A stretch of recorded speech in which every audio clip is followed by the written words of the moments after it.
During the apocalypse, he transformed into a zombie, a perfectly ordinary one. At that, to enhance his chances of survival, he resolved to grow even stronger, achieving a form he could never have attained in life. In doing so, he ascended to become the king of all the undead. Now, his next challenge lies in confronting humanity. The train, stretching across several cars, glides along its tracks with an unsettling calm. Meanwhile, a crowd of oblivious pedestrians crosses the rails, seemingly unaware that a collision with such a massive locomotive could be deadly. The desperate conductor frantically sounds the horn, urging the careless souls to move aside, but his warnings go unheeded. It isn't until the last moment that the crowd finally grasps the terrifying truth. The enormous locomotive is barreling toward them, completely out of control. In a desperate bid for survival, chaos erupts as people flee in every direction. Amidst the panic, a stroller's wheel becomes ensnared, halting a mother who clutches her baby tightly. Torn between her child and the seemingly worthless stroller, she hesitates, unwilling to abandon either. The frantic crowd shouts warnings, urging her to move, while another woman turns away, unable to bear witness to the looming tragedy. In mere moments, that woman would have been reduced to a mere mass of human paste. Fortunately for her, a mysterious figure emerged from the crowd. In the blink of an eye, everything blurred. Instead of witnessing the destruction of the locomotive, the protagonists found themselves stopping it forcefully. The train cars derailed, threatening to unleash an even greater catastrophe. The woman and a child were alive, grappling with the chaos that had just unfolded. Before her stood the enigmatic man, his face shrouded in shadows. Turning to her, the protagonist gently asked if she was all right. Still reeling from the ordeal, the woman expressed her profound gratitude for being saved.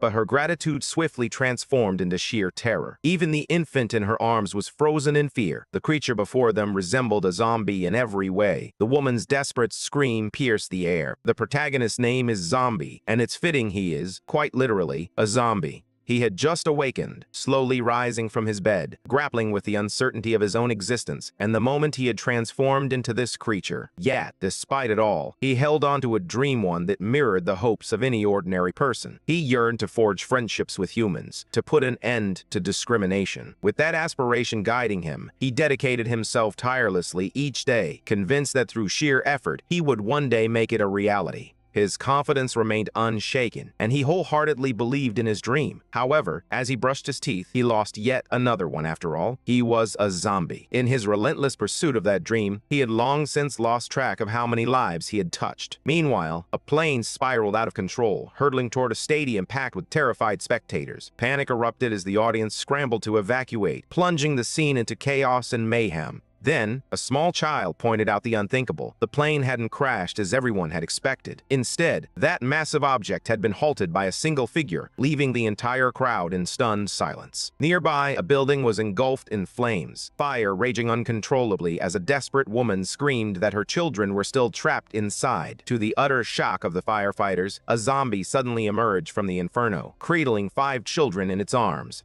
He wasn't as strong as he remembered being in life, or at least that's how it felt now. It all began with a zombie pandemic, the dawn of the apocalypse. At the time, he was just a student, caught off guard as everything spiraled out of control. In the chaos, he had no chance to escape, ultimately transforming him into an ordinary zombie, just like all the rest. He was just another face in the crowd, moving in sync with the masses, until one fateful day when armed humans emerged, weapons drawn, targeting them all. Zombies were ruthlessly exterminated, treated like pests to be eradicated. Their bodies were burned for fuel, while the survivors were repurposed as engines for endless energy mechanisms. In this grim reality, zombies had become a source of electricity for humanity. Yet the protagonist found himself grappling with a haunting question. Why did humans harbor such hatred for zombies? And what drove the zombies to crave human flesh? Determined to survive, he resolved to transform his lifestyle and embarked on a rigorous training regimen. Every day, without exception, he lifted weights, ran, swam, and jumped. He understood that an independent life is forged through personal effort, and he chose not to consume meat. Instead, his meals revolved around whey protein, which he diligently consumed 3 times a day.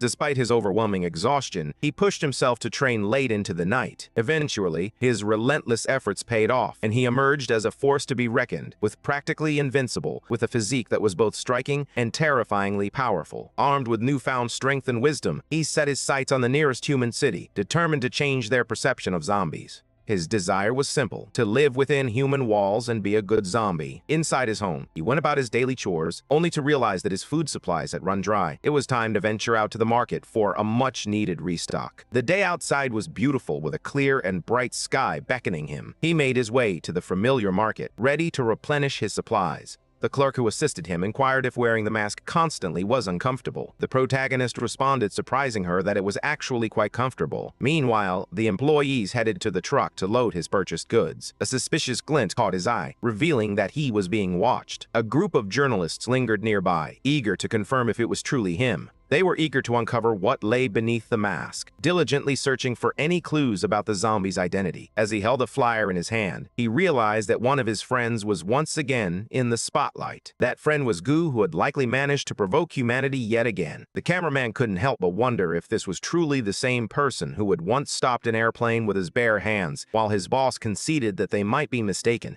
Perhaps it had all been a media exaggeration. That was why they needed to uncover the identity of this masked figure. Yet, what they witnessed was so absurd that it left them utterly speechless. The citizen they had been observing had just lifted a truck with his bare hands. The protagonist gazed upward, as if calculating a trajectory. The ground beneath his feet began to fracture, and in an instant, the truck soared several meters into the air. It was such an astonishing sight that the journalist struggled to grasp what had just unfolded. The protagonist's leap was so powerful that he had effectively reached the edge of orbit. Meanwhile, in the distance, a heavily guarded fence loomed, marked with clear warnings that passage was strictly prohibited. On the other side of the fence, a group of erratic zombies meandered aimlessly. In a hauntingly innocent tone, a child told its mother that it was hungry. The mother gently urged the little one to hold on just a bit longer. Was it possible for zombies to reproduce? Don't ask how. Under the glow of the moonlight, a formidable zombie crashed into the heart of the ravaged city, leaving chaos in its wake. On his back rested a truck brimming with supplies, carefully positioned on the ground. The sight sparked joy among the zombies, who recognized that their king had returned. A curious child wondered aloud why he didn't simply drive the truck like a human. The answer was simple: he didn't have a driver's license, so he had to resort to this unconventional method. This was a city he had conquered himself, far removed from human villages, where zombies fed on eggs to avoid attacking people.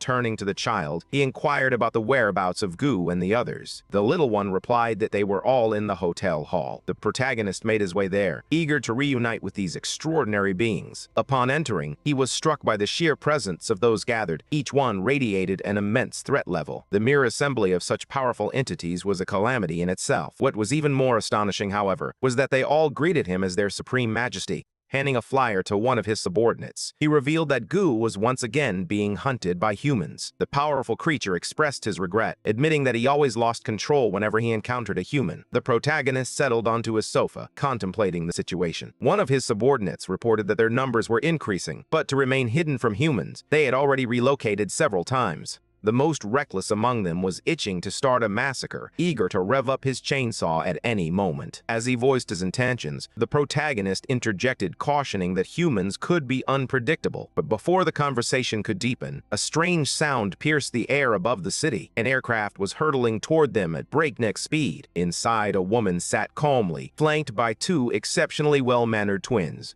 One could easily discern her health and refined upbringing just by looking at her. The woman stood inside the aircraft, exuding confidence as if she were the true protagonist of this tale. She appeared focused, analyzing data on a massive screen and reviewing the details of the current mission. Her staff assured the president that everything was in order, clear and stable, with no signs of interference. The equipment was primed for deployment, and the payload had been thoroughly checked, a nuclear weapon programmed to detonate 20 minutes after activation. Meanwhile, the protagonist sensed an unusual approach from the humans below. High above, inside the aircraft, the formidable president crossed her arms, cradling her twins close to her. She could hardly contain her anticipation for the zombies to feel the devastating power of her nuclear weapon. Her hatred for them burned fiercely. As the aircraft approached, the roar of its engines grew deafening. One of the creatures sensed the threat and alerted the others that humans were behind the noise. Eager to impress his leader, he sought permission to eliminate them all, but the protagonist had other priorities. Evacuating the citizens came first. His subordinate struggled to maintain his composure, having lost control far too easily. In the face of this crisis, the weight of responsibility rested squarely on his shoulders. Inside the aircraft, the president reached out to the ground team, urgently relaying the message. She informed the soldiers that they had just 20 minutes to rescue any remaining civilians and evacuate the area. As she repeated the order, the squad acknowledged with a firm confirmation, ready to act. At one of the aircraft's exits stood Marshall, one of humanity's greatest heroes, renowned for his ability to intercept any formidable zombie that dared to appear. Clad in an impressive suit of armor and wielding a formidable sword, he awaited the action with unwavering patience. He assured the president that she could entrust everything to him. If any powerful zombie emerged, he would cut it down without a moment's hesitation. On the ground, the massive creatures desperately continued their flight. Meanwhile, a mysterious man with long hair observed from a distance. A peculiar-looking boy approached his superior, Faye, and reported that the people from the Extraordinary Academy had discovered their zombies. It was a thrilling turn of events, as it meant they would finally have the chance to toy with these unsuspecting individuals. With a press of a button, a cage materialized, revealing a group of imprisoned humans. They were released right in the heart of the zombie horde. The ground team detected human life signals and swiftly prepared to move to that location. Positioned strategically with their machine guns, they opened fire. In a reckless act that defied safety protocol, a girl removed her protective helmet, frustration boiling over as she faced a zombie that simply refused to die. The frightened zombie boy squeezed his eyes shut, certain he was about to face death once more. Yet, standing before him was the formidable protagonist, radiating such immense power that even his ordinary clothes seemed to transform into bulletproof armor. A resolute soldier, unwilling to accept the existence of invulnerable zombies, decided it was time to unleash his bazooka and let it sing the song of his people. He unleashed a devastating blast of firepower at the creature. A massive explosion erupted, just as the soldiers had anticipated, and thick smoke quickly filled the air. One soldier approached his superior, suggesting that this might not be an ordinary zombie, but rather an extraordinary individual renowned for saving lives. He was famous for wearing an incredibly realistic mask that made him look like a zombie. The soldier's fear gripped him as he realized he might have attacked the wrong person. As the smoke began to clear, the protagonist emerged unscathed from the chaos that had unfolded. Meanwhile, inside the aircraft, the president meticulously analyzed the conflict data. She turned to Marshall, her expression grave, and reported that a formidable zombie had appeared in the combat zone. The warrior swiftly insisted on taking matters into his own hands. Without a moment's hesitation, he leaped from the aircraft, plunging directly into the fray. Meanwhile, in a shadowy corner, the enigmatic figures continued their watchful vigil. They observed that nearly everyone had already been rescued, prompting a realization. Perhaps they had underestimated their adversaries. The long-haired man announced that it was time to spice things up. Instantly, the rat-faced young man grasped their intentions. Amidst the throng of zombies, they activated a device that began to alter one of the creatures. Its eyes glowed ominously, and one of its arms began to swell uncontrollably. What had once been an ordinary zombie was now morphing into a colossal and terrifying monstrosity. The protagonist stood firm, shielding his friends as he witnessed a terrifying transformation unfold before him. Amid the chaos, a monstrous creature rampaged, while an armored figure charged onto the battlefield. The ground squad received urgent news of a boss-level zombie's emergence, prompting them to swiftly prepare for the impending threat. To everyone's astonishment, the squad leader ordered an immediate retreat without a moment's hesitation.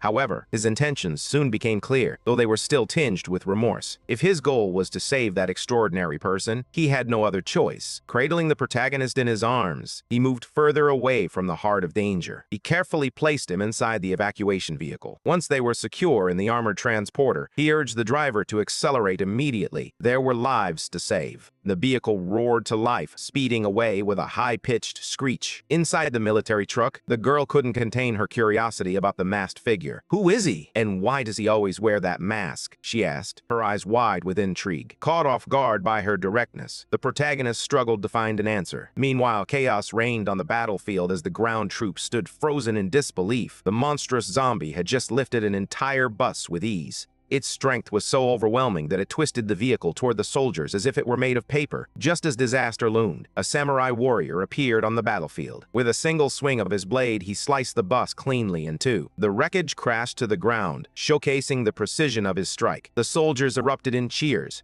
With the samurai from the academy present, victory felt assured. As he approached the creature, he commanded the soldiers to proceed with the evacuation. The monster was now his responsibility. Civilians were being evacuated gradually, and the squad leader received word that the dangerous zombie had already been intercepted. Amid the chaos, the protagonist heard a voice that struck a chord of familiarity deep within him. The girl offered him a reassuring smile, urging him not to worry. They were there to help, but then something unsettling caught his attention. The mass of humanity they had fought so hard to save had vanished. Turning to the creature before him, Marshall asked if it felt any pain. In response, the zombie let out a deafening roar, a raw expression of uncontrollable rage. It was clear that the creature had lost all control, behaving like a wild beast as it lunged at the samurai. The warrior readied himself to draw his sword. In a blur faster than the eye could follow, the samurai moved past the beast, his blade already sheathed. In an instant, he had delivered countless cuts, resolute in his mission to end its suffering. It all happened in the blink of an eye. Marshall executed the battle with precision, his every move flawless. The zombie's body began to show the devastating effects of his strikes, and soon it collapsed, torn apart and lifeless. As he slowly wiped his blade clean, he felt a sense of finality wash over him. Gazing at the remains on the ground, he couldn't help but wish that the poor creature could finally find peace. But then the sound of footsteps drew his attention. Someone else was approaching. As the unknown figure neared the fallen creature, he couldn't help but wonder if this was yet another zombie. The protagonist's gaze fell on his former companion. Grief etched across his face. Meanwhile, inside the support aircraft, the rest of the team received confirmation that the zombie had been completely eliminated. The president congratulated Marshall on his achievement, proposing they document the event as part of his legacy. The protagonist, however, offered an apology for the recent events, acknowledging that not everyone was capable of controlling their actions. When he heard the mysterious figure refer to himself in the plural, Marshall immediately jumped to the conclusion that he was a zombie too. Without a moment's hesitation, he launched his first strike against the protagonist.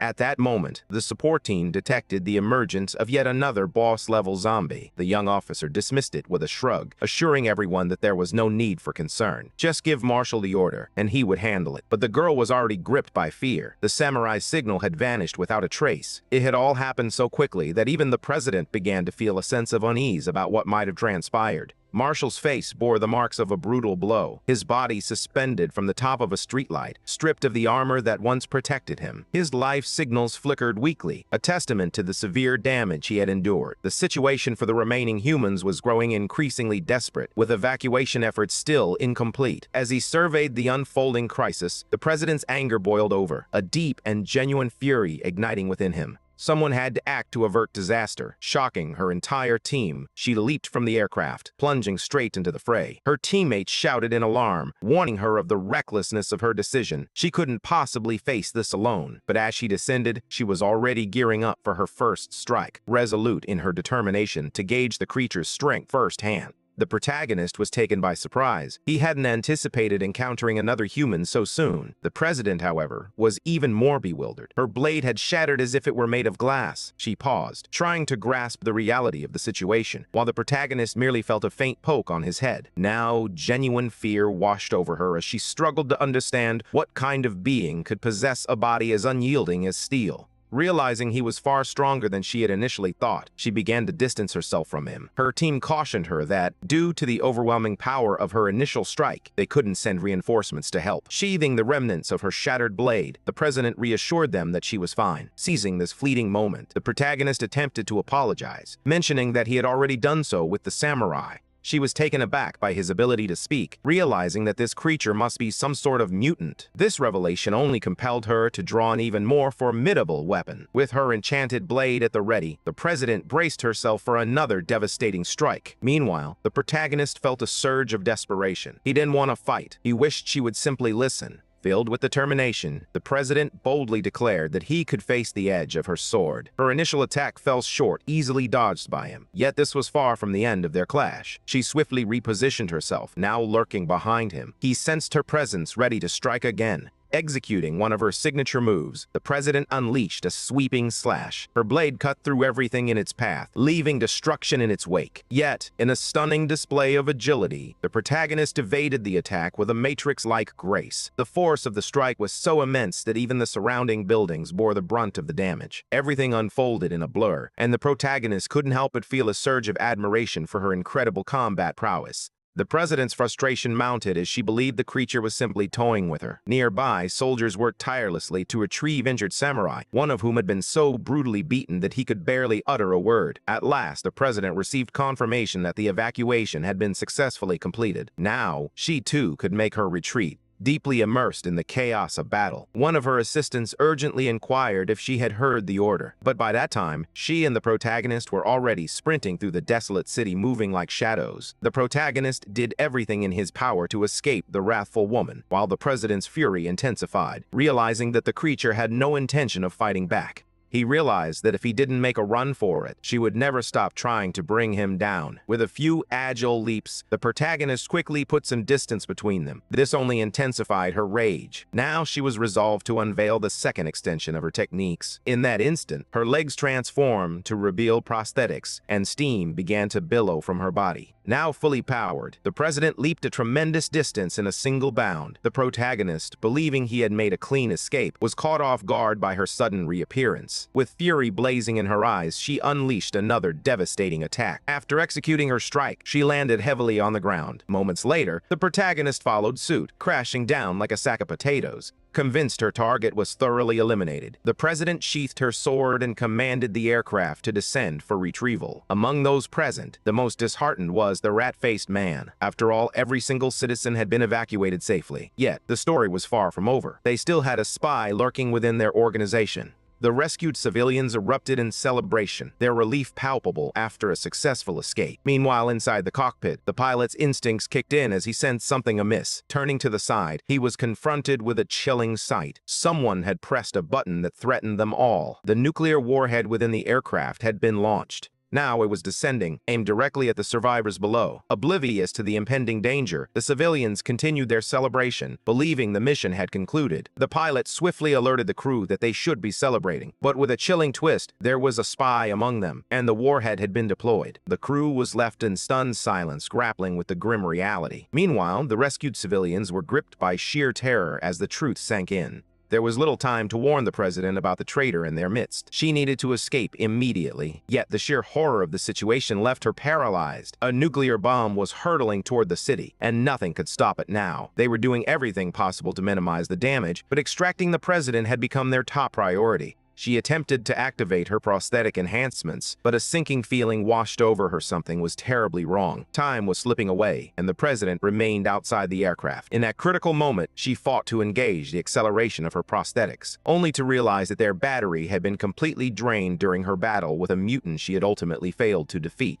It seemed she had forgotten to replace the power cells in her prosthetics before heading into battle, a truly regrettable oversight. Distracted by her dead batteries, she suddenly noticed the zombie standing right beside her, very much alive. Without a word, he seized her abruptly, offering no explanation. With a swift motion, he began to spin her like a centrifuge, while the president screamed desperately for her to be released. With a tremendous force, the zombie hurled the woman toward the aircraft. She crashed into Carville Bay, landing safely inside. Now with her crew secured within the aircraft, it was time to make their escape. However, as the president processed what the mutant had just done for her, a wave of distress washed over her. Meanwhile, the nuclear warhead continued its ominous descent toward the abandoned city. The protagonist remained calm and confident, patiently awaiting the approaching threat. Once again, he gathered a significant portion of his strength and shattered the ground beneath him. Launching himself skyward with a powerful leap, he raced toward the ballistic missile, now on a direct collision course. Steadying one hand, he already knew exactly what he was going to do. With the ease of catching a simple baseball, he snatched the projectile from the air with one hand, a feat so astonishing that onlookers were rendered speechless. In an instant, a massive explosion erupted above the city, sending shockwaves that jolted the aircraft into a violent turbulence. Behind them, the iconic mushroom cloud began to ascend into the sky, a haunting reminder of the chaos unleashed. As the president witnessed the utter devastation, she had no way of knowing if her savior had survived. The city, once abandoned, was now utterly obliterated. Buildings that had merely been desolate ruins were now almost entirely erased from existence. All she could do was stare, convinced that nothing could have possibly survived such destruction. Suddenly, a scorched leg appeared from the thick smoke. The protagonist's clothes were nearly obliterated, with only the strategically essential areas remaining intact. He casually scratched a rather private part of his anatomy, seemingly unfazed, as if the nuclear energy had only caused him mild discomfort. After observing this, the long-haired mystery man announced that it was time to leave. However, his assistant noted that there were still life signals within the blast radius. The long-haired man scoffed, dismissing the concern. This wasn't their first battle against the Academy, nor would it be the last. One day, he vowed, he would eliminate them all. Meanwhile, the hero's aircraft set a course back to base. Inside, the president appeared utterly desolate, the weight of their losses heavy on his shoulders. A few crew members approached her, their expressions etched with concern for her well-being. One of them couldn't help but remark on the irony of the situation. She had dedicated her life to battling zombies, only to be rescued by one in the end. Her assistant stepped forward, eager to clarify the confusion. "It's likely a massive misunderstanding," he explained. "The one who saved you isn't a zombie at all. He's a masked hero, a figure of recent renown, and he's been living in the city for quite some time." Clutching a tablet in her hands, the president crushed it in a fit of frustration. Meanwhile, in the city, something unusual caught the attention of the passers-by. A nearly naked man strolled through the streets, seemingly unfazed by the stares he attracted. The protagonist, undeterred, made his way to the nearest telephone booth, once a staple for making calls. These booths were now relics of a bygone era, equipped with landline telephones that felt almost nostalgic. His subordinates reported that everyone was safe and were now searching for a secure place to settle. Delighted by the news, he promised them that he would facilitate their re-emigration as soon as he found a suitable residence. At last, the protagonist arrived at his apartment. He entered the numeric passcode, unlocking the door to his home.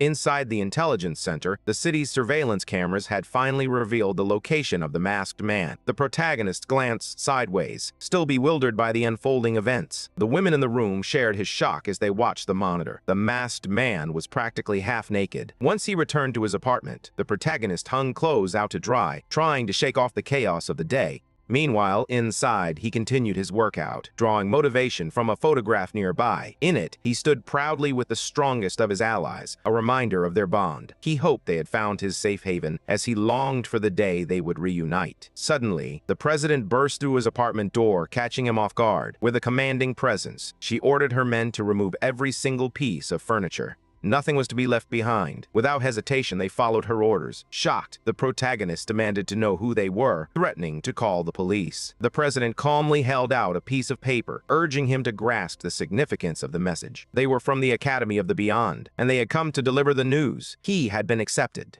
From that day on, the protagonist officially became a member of their organization. Discreetly, she issued a command to one of the security guards who had been by her side. The man took her hand, leaving her bewildered and unsure of what was happening. He attempted to protest, insisting he was a zombie and couldn't possibly attend school. However, they merely dismissed his claims, convinced he was just a human in an exceptionally convincing disguise. After a brief exchange, they stepped outside. One of the assistants remarked that the situation was somewhat inappropriate. The Academy had stringent selection criteria, and given its highly organized nature, there wouldn't even be a room prepared for his arrival. However, for the president, this was hardly an issue. She simply offered him a place in her apartment. Once inside the president's apartment, the security team set about arranging the furniture in the new space. After what felt like an eternity of heavy lifting, the task was finally complete. The guards politely took their leave, leaving the protagonist standing there, uncertain of his next move. The president watched him intently, while the protagonist grappled with a deep unease about everything that had just transpired. Overwhelmed by embarrassment, he hesitantly inquired whether he would be staying there permanently and, more importantly, where he would be sleeping. To the president, it was clear he would be staying. She couldn't fathom why he kept pressing the issue of sleeping arrangements, even teasingly suggesting he might want to sleep next to her. Flustered, he scrambled to clarify, insisting that wasn't his intention at all. She must have misunderstood him. All he could think about was how absurd it was for a human and a zombie to share the same bed. Sensing his discomfort, the formidable president reassured him that he would be sleeping in the guest room. With that clarification, he attempted once more to assert his identity, insisting that he was indeed a zombie. Meanwhile, the president began adjusting her prosthetic legs, a reminder that appearances could be deceiving. That immediately caught the protagonist's attention. He hadn't noticed them before. As she removed one of her prosthetics, a wave of panic washed over him. "What happened to your legs?" he demanded, concern etched across his face. With a casual air, she replied, "I cut them off myself." Then, tilting her head, she added, "Do you have a problem with that?" Without missing a beat, he quickly assured her, "No, not at all." She let out a deep sigh, her mind drifting back to the harrowing events that had shaped her decision. The zombie outbreak had struck when she was just a child. Her parents were infected almost immediately, and in a tragic twist, they bit her legs. To survive, she was forced to confront the unimaginable, defeating her own parents and severing her own legs. This was the reason behind her profound and unwavering hatred for all zombies, a hatred that fueled her relentless quest for their complete extermination. After this brief yet revealing explanation, the protagonist felt a wave of nervousness wash over him, understanding that it would be wise to steer clear of certain subjects. Realizing she had interrupted him earlier, she inquired about what he had been saying. He dismissed it casually, insisting it was nothing more than nonsense, and that it was better she hadn't heard it. Quickly shifting the conversation, he inquired about the Academy of the Beyond. Violet, the president, explained that it was an organization dedicated to perfecting methods for combating zombies. It had been established over 1,000 years ago, founded 2 centuries after the first outbreak of the zombie pandemic.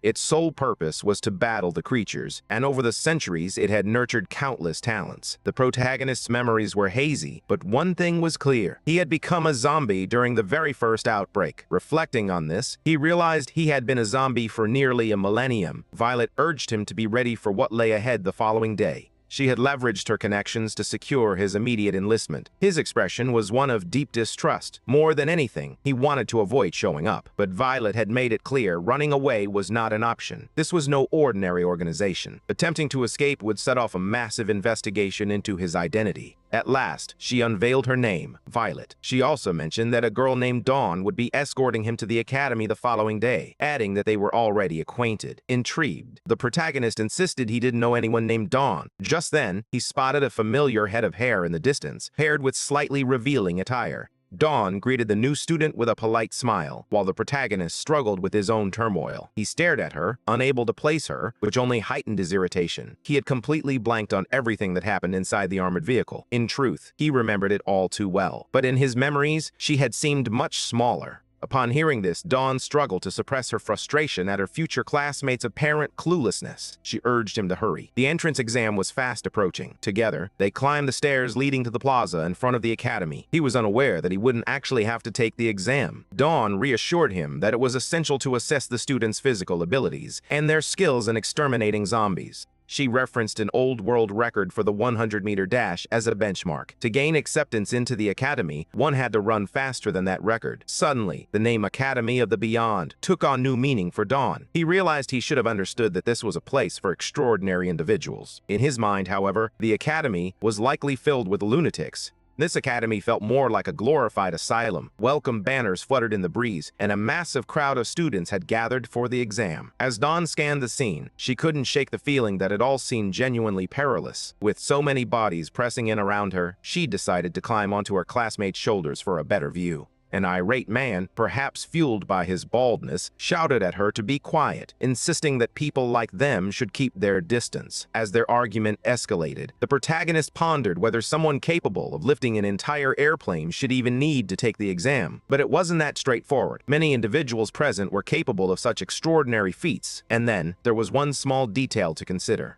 At the academy, television news was hardly a topic of interest. A man with a wooden leg began to ascend the stairs, urging everyone to remain calm. Clearing his throat, he took hold of the microphone. With a warm welcome, he introduced himself as Chen, the examiner for the day and the president of the sports department. He proudly noted that the academy had a rich history spanning 800 years, having nurtured countless great talents along the way. In the old days, the founders possessed the power to split entire mountains in half. Today, however, President Chen didn't expect the candidates to replicate such feats. Amidst the crowd, a voice called out to him. It was none other than the beloved protagonist, timidly raising his hand to ask a question. With a hint of nervousness, he inquired, what would happen if a zombie were to wander into the academy? The answer was chillingly simple. The zombie would be completely dismembered. Its body hung from the academy gates after being neutralized. The protagonist was baffled by that last word. What did neutralized even mean? Professor Chen clarified, explaining that it referred to separating the smaller head from the larger body of the zombie. Just the thought of such suffering sent a wave of horror through the protagonist, leaving him frozen in place. At last, the exams commenced, kicking off with the 100-meter sprint. The students lined up, anticipation buzzing in the air as they awaited the referee's signal. With a sharp crack of the starter pistol, the race was on. The sheer force of their sprinting created a whirlwind that momentarily distorted the referee's features. Among the competitors, one student surged ahead, showcasing remarkable speed and clearly taking the lead in the race. The boy shot forward like a lightning bolt, crossing the finish line in a mere 3 seconds. As he slowed down, he tore up the ground beneath him, while the protagonist focused on running as discreetly as possible. Next came the targeting exam, where they would need to hit designated targets. In a world plagued by zombies, shooting was regarded as the most fundamental survival skill. Somehow, the protagonist found himself caught up in the evaluation, utterly bewildered about how he ended up in this predicament. As he prepared to take aim, he watched his classmates' techniques unfold. Dawn, in particular, displayed remarkable proficiency with her weapons, her skills far surpassing the average. She launched several knives at the targets, each blade striking true and slicing through the bullseyes with astonishing precision, as if guided by an unseen hand.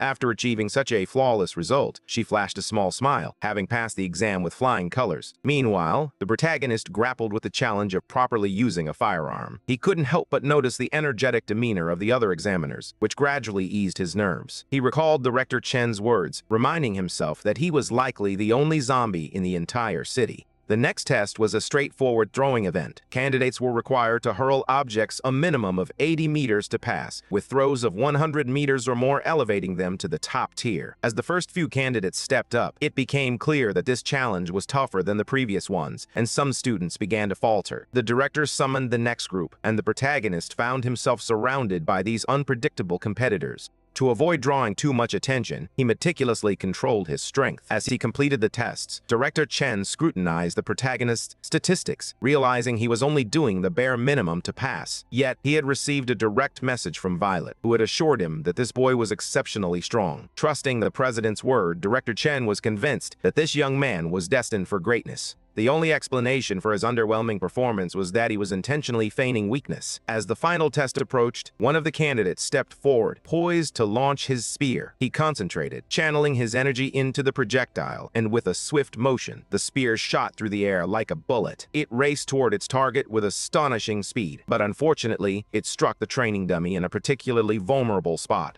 Watching that scene only heightened the protagonist's anxiety about being discovered. The throw was so powerful that the spear carried multiple dummies along with it, all of them ultimately impaled against a traffic sign. In the heart of the city, unsuspecting bystanders were left stunned by the unexpected sight of flying training dummies. Even Director Chen was impressed. This candidate's spear had soared an astonishing 32 kilometers of performance that surely qualified him. Now it was the protagonist's turn. As he approached the test area, the promising candidate who had just thrown his spear tried to intimidate him. Unfazed, the protagonist calmly picked up the spear. He glanced upward, mentally bracing himself for the throw. But just as he was about to act, Director Chen commanded him to halt. This unexpected interruption drew the attention of the other candidates, as he had not disrupted anyone else throughout the entire exam. The director had a question to confirm. Was this truly the man known as Zombie, personally endorsed by the president of fencing? She believed he was incredibly strong, yet his exam statistics told a different story. The director was curious if he was concealing his true potential. After all, this was the same individual who had previously inquired about zombies. Everyone around him was pushing themselves to the limit to succeed, so the director needed to know if he was truly doing the same. Under the intense scrutiny, the protagonist felt a wave of panic wash over him as he frantically insisted, "I assure you, I'm definitely a person."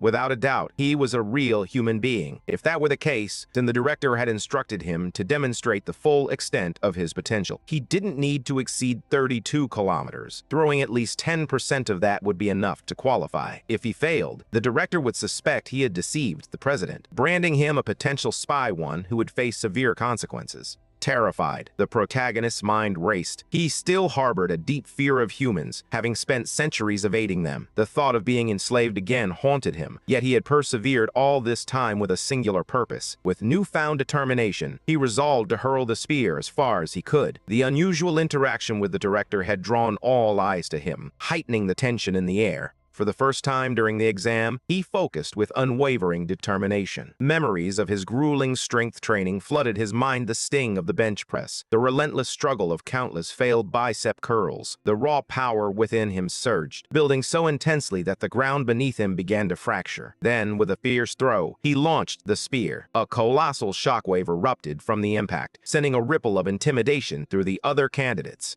His throw was so powerful that it obliterated a satellite in Earth's orbit. If it weren't for the moon acting as a barrier, the spear would have soared into the depths of space. The sheer force of his throw violently hurled multiple candidates across the field, leaving the ground beneath them completely shattered. Faced with such an overwhelming display of raw strength, even Director Chen was left utterly speechless. In truth, if one could observe the moon up close, they would see the scars left behind, damage wrought by just a fraction of the protagonist's power. After a shockwave rippled through the air, remnants began to rain down from the sky, as if failures themselves were plummeting to Earth. The protagonist took a moment to collect himself, his expression transformed by the sheer intensity of the recent events. He gazed up at the moon, still hanging in the sky, convinced that his spear had been on a direct path toward it. Gradually, he regained his usual composure. Meanwhile, those around him remained utterly astonished. Dawn approached, her excitement palpable as she marveled at his achievement. Even the director stood in silence, rendered speechless. She longed to know just how far the spear could have flown, but he had no answer to offer.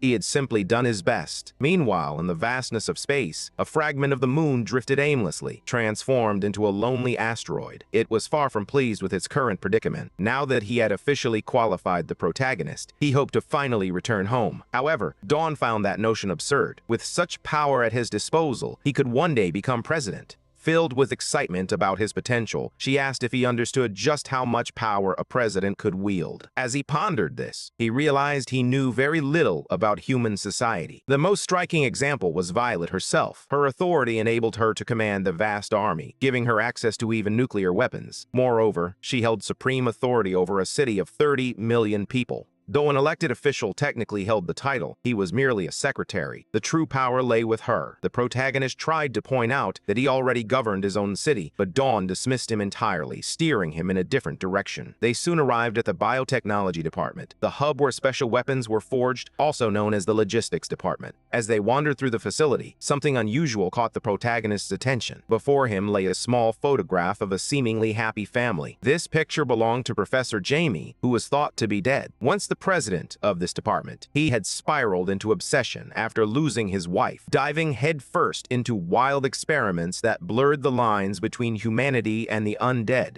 As a result of his unraveling sanity, he had been dismissed from his position. Just then, a woman in glasses approached them, inquiring if they were new students and whether they had passed the academy's entrance exam. To their relief, they confirmed that they had both been officially admitted. Curious, Zombie asked who this woman was. Dawn replied that she was Professor Jamie's adopted daughter and the current head of the biotechnology department. Inviting them to take a seat, she inquired about the equipment they would need. With a spark of excitement in her eyes, Dawn eagerly requested something that would enable her to carry even more weapons. Her playful imagination conjured the image of a skirt that could conceal a massive machine gun. In short, she was ready to join the ranks of the gunners. The scientist then turned to the protagonist, curious about his own desires. After posing her question, she was met with silence. Zombie, revealing his deep-seated insecurities, timidly inquired if she had truly been speaking to him. As she took a closer look at his face, her expression shifted to one of sheer terror. It dawned on her that he was, in fact, a zombie. Yet Dawn, still wearing a smile, quickly dismissed her fear, insisting it was merely an incredibly realistic mask. The scientist, now thoroughly alarmed, questioned whether Dawn was simply being foolish or deliberately ignoring the truth. It was unmistakably a zombie. Meanwhile, the creature trembled in fear. Dawn, unwavering, insisted she wasn't lying. She had glimpsed part of its face during the last exam. With a hint of calm returning, the scientist hesitated, weighing her words carefully. If he were truly a zombie, wouldn't he have attacked someone by now? Yet she pressed on with her question. What kind of equipment did he need? After a moment of contemplation, he replied, "Whenever I use my strength, I always end up going home naked." His request was straightforward. He wanted clothes that would never tear. An unusual request made the scientist pause in contemplation. She jotted down the peculiar demands: a girl wishing to carry more weapons and a zombie who simply wanted to avoid ending up naked. Meanwhile, in the reserved fencing area, a group was deep in discussion. Among them was Marshall, who had been thoroughly defeated by the protagonist. Nearby, a woman reclined on a bench, a book shielding her face as she awaited the report. The samurai revealed the true strength of his opponent. The instant he launched his attack, darkness enveloped his vision. In the blink of an eye, he found himself suspended from a streetlight. The woman, intrigued, asked if the president of his division could possibly defeat such a formidable creature. Without a moment's pause, the samurai conceded that this being was even more powerful than his own president. At last, the woman sat up, slamming her book onto the table. She demanded to know the name of the person who had defeated him. A blue-haired woman leaned in, her curiosity piqued as she awaited the answer. Once she heard it, she waved him off, declaring he was free to go. Her name was John Lanky, the president of the Sword Division. A fierce rivalry simmered between the Sword Division and the Blade Division. As he departed, the samurai offered her a warm farewell, wishing her a good day. Meanwhile, in theory class, students delved into the peculiar habits of zombies. To their surprise, they learned that zombies had a penchant for eating eggs, a revelation that could be cleverly exploited for setting traps. Among them, Zombie stood out as a dedicated student, diligently jotting down every detail he encountered. Don's curiosity piqued as he leaned in to see what was being written. "What are you working on?" he asked. The response surprised him. He wanted to share this knowledge with his family. Of all the things he could have said, this was certainly not what she had anticipated. Just then, a loud announcement reverberated through the school, summoning everyone to the gymnasium immediately. Don found this sudden gathering rather peculiar. It hadn't been long since their last gathering, yet students began to trickle into the center of the gym. Curiosity peeped as they casually enjoyed their ice cream. Violet, determined to restore order, commanded silence. Meanwhile, Don marveled at how his classmate managed to eat while wearing a mask. He attempted to explain the logistics of it, but his words were interrupted as a group of individuals approached. The blue-haired girl observed the protagonist from afar, her expression one of indifference. Having seen him fall in battle before, she doubted his strength. "Should I go over and test this boy?" she asked, glancing at her president for confirmation. With a nod of approval, she swiftly unsheathed her sword. But just as she prepared to make her move, a new group of individuals burst into the gymnasium, interrupting the tense moment. At the forefront stood the chief, flanked by an army of robots. His mere presence commanded the attention of all the students, prompting them to spring into action. Dawn quickly instructed her classmate to stop staring and bow. This was the Department of Mechanical Life, and as the machines filled the hall, a hush fell over the crowd. The president exchanged brief glances, a mix of awe and apprehension in his eyes. He cautioned the girl against stirring up any trouble in that place. In response to their reprimand, she announced her intention to leave. However, as she walked away, she inquired whether they still intended to test the boy's abilities. But plans shifted swiftly. The chief held far more significance than this boy, and she only respected those who were truly strong. The chief then approached Violet, recognizing her hard work. She merely replied that it was all part of her job. Zombie couldn't shake the feeling that something was brewing between the two of them. The atmosphere had shifted dramatically. Turning to his classmate, he asked, "Is the chief really that powerful?" Don nodded, recalling Professor Jamie, the man who had been exiled from the academy. "The chief is an enhanced version of a modern human," he explained. "He's the masterpiece of that mad professor. The sole survivor of countless brutal experiments, he now presided over a city of 50 million inhabitants. In his decade of leadership, not a single zombie had emerged within his domain. Even the faintest glimpse of a stray zombie hair prompted a swift and ruthless cleansing of the area. As he stepped onto the stage, the chief declared that his address would be brief. Despite being newcomers, the academy was in dire need of assistance. The students sat in complete silence, their attention fixed on their instructor. He gestured toward one of his machines and commanded an immediate projection. From what appeared to be an eye on his face, a hologram of a seated figure materialized. This was a spy they had captured months ago, a man whose actions had nearly led to a nuclear disaster. Zombie seethed with rage. This was the man who had unleashed a nuclear weapon upon him. While the spy certainly deserved punishment, he held information far too valuable to simply discard. He was a loyal subordinate of Professor Jamie. The protagonist came to a stark realization. There was more than one enemy threatening humanity. In the present day, the immediate threat of zombies had lessened, but new dangers loomed on the horizon. The greatest threat to humanity was humanity itself. It was evident that some individuals simply wanted to watch the world burn. Countless interrogation methods had been employed, yet none had proven effective. Even the senior students had failed to extract a single word from him. No matter how brutal the approach, the spy remained resolute. Frustrated, the chief had no choice but to turn to the newcomers for a fresh perspective. Any assistance would be appreciated. Whoever could get him to talk would be instantly promoted to vice president. The newcomer's eyes sparkled at the prospect of power, and a large crowd eagerly stepped forward to interrogate the spy. Observing their enthusiasm, the chief announced that the prisoner was waiting in a room outside and wished them all good luck. 2 hours had passed, and the situation remained stagnant. The newcomers, eager to extract information, resorted to increasingly unorthodox methods of interrogation. Violet, resting her chin on her hand, watched with a look of disdain, unimpressed by their futile attempts. Meanwhile, Dawn pondered whether her new friend could coax the prisoner into talking. The truth was, if he truly wanted to, Zombie could make the man sing like a canary.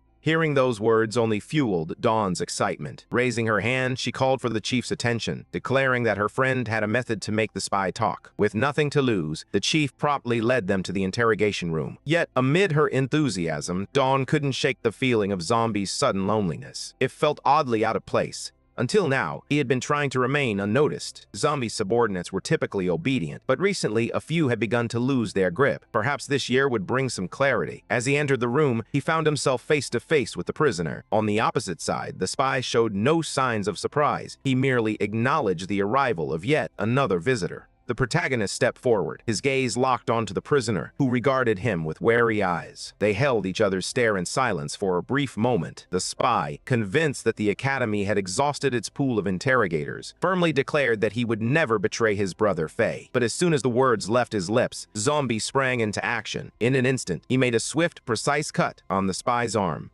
After enduring countless interrogation sessions, the spy found himself bewildered by the significance of such a tiny wound. He erupted into hysterical laughter, unafraid of anything. To him, it was merely a mosquito bite. Without hesitation, Zombie issued a simple command: "Stand up." The spy obeyed instinctively, his mind still reeling. This immediately captured the attention of every key figure in the room. Something within that tiny wound compelled him to comply. Microscopic cells had infiltrated the spy's bloodstream, swiftly coursing through his body and already reaching his brain. The spy trembled not from fear, but from the complete loss of control over himself. He no longer had any control over his own existence. The first question from the zombie was straightforward: his name. The answer came without hesitation, Shokai. Dawn was taken aback. She had just witnessed her friend's power to manipulate someone's mind. Assuming that, as Jamie's subordinate, the spy must possess a wealth of knowledge, the protagonist inquired if that was indeed the case. The young man confidently asserted that he knew nearly everything. With this revelation, Zombie pressed for answers about why the zombies were losing control. The explanation was chilling. A drug had been covertly released into the city. Zombies that ingested it would go into a frenzy, and in some instances, they could even be controlled remotely. These manipulated zombies were unleashed to attack humans, allowing their creators to gather combat data for analysis at the Academy of the Beyond.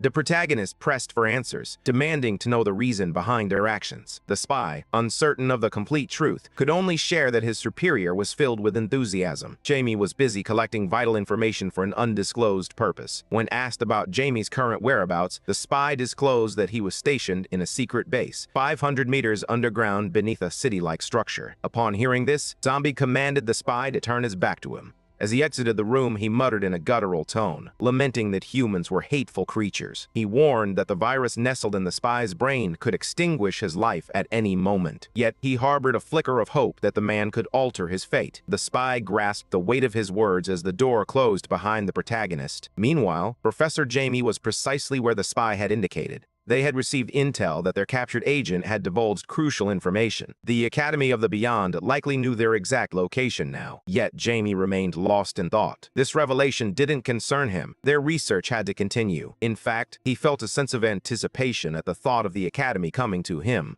His assistant was in a state of panic. This was far too dangerous. Yet, as the experiment neared completion, Jamie remained unfazed. Approaching one of his creations, he proclaimed that the timing was perfect. He wanted his enemies to witness this historic moment, the birth of a new form of life. Then, with an eerie calm, the zombies stepped out of the interrogation room as if nothing had happened. Outside, the other students watched him with a mix of fear and awe. Whispers rippled through the crowd, fueled by those who had witnessed his display of power. Even Violet appeared unsettled, the reality of his abilities beginning to dawn on her. The blue-haired woman, too, was captivated by the events that had unfolded. It was clear everyone now believed he possessed the uncanny ability to control minds. The chief began to clap, praising Zombie for his outstanding performance. He confidently declared that this new generation would surpass the old one, admitting he had not anticipated such talent emerging among the freshmen. True to his word, he promised to appoint Zombie as vice president, but only once he was officially registered. Yet, amidst the accolades, Zombie's mind was elsewhere. He couldn't shake his concern for Jamie's whereabouts.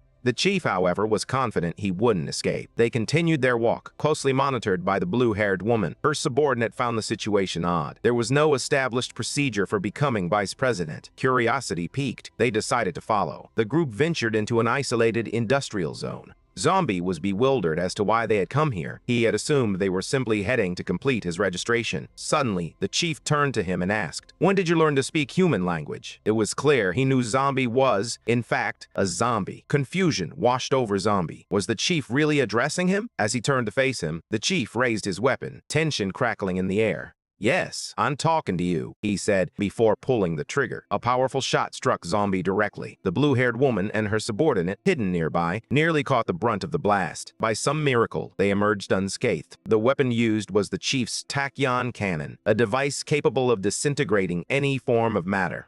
The chief vowed he would never be deceived by a zombie again. He couldn't fathom what the fools at the academy were thinking. How could they have let something like this slip by? Yet, in the grand scheme of things, it hardly mattered. All zombies shared a singular weakness, their heads. Once destroyed, they ceased to move. This particular zombie had ventured into territory it never should have dared to enter. The protagonist's hand shot toward the chief's face in a blur of motion. In an instant, a wall shattered, sending debris cascading through the air. The chief gasped as Zombie's hand tightened around his throat. Just then, other figures emerged from the shadows. The robots that always accompanied the chief materialized in an instant, ready to respond. They unleashed their powerful beams without hesitation, resulting in a massive explosion that engulfed the entire area. As the smoke began to clear, the protagonist emerged, gripping the remnants of a destroyed combat drone. Meanwhile, taking advantage of the chaos, the chief had made his escape, leaping to safety. Dragging his feet across the cold concrete, he remained in a state of shock. He struggled to grasp the reality of what had just transpired. His robots lay in ruins, utterly destroyed. That zombie should have been dead. No headless body should be capable of movement. Yet, astonishingly, the headless corpse continued to fight. The blue-bearded woman and her subordinate shared the chief's disbelief, their expressions mirroring his shock. Without uttering a single word, the zombie pressed on, relentless in its assault.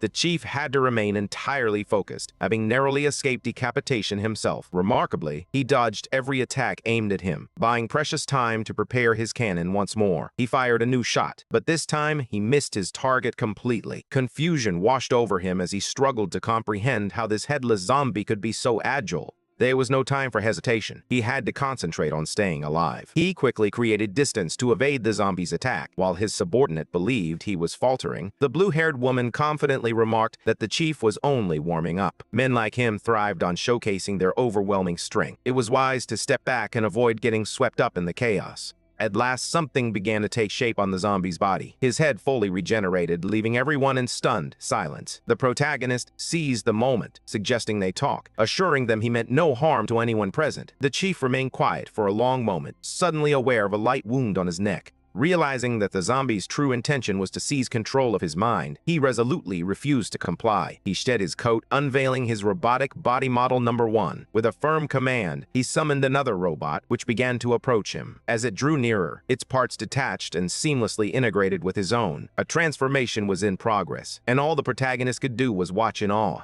The boy on the rooftop watched in awe, unsure of what he was witnessing. The chief stood before him, clad in sleek, high-tech armor. As a mechanical life form, negotiation with zombies was far from his nature. Yet here he was, and as the first zombie to witness this transformation, the protagonist couldn't help but feel a sense of honor. The chief had become faster and far more powerful, delivering strikes with devastating force. He positioned himself mid-air, preparing to land a crushing blow on the protagonist. The impact was so overwhelming that it sent him soaring high into the sky. The blue-haired woman and her student watched in shock, stunned by the ferocity of the battle. But the chief was far from finished. He had yet to reveal the full extent of his offensive power. As the zombie hung in the air, he unleashed a flurry of strikes, each one precise and brutal. Yet, to his astonishment, the creature showed no sign of reaction. This only fueled the chief's confidence, even as the zombie's body remained unscathed. With a determined roar, he delivered a powerful blow, sending his opponent crashing to the ground. The impact echoed like a soccer ball hitting concrete.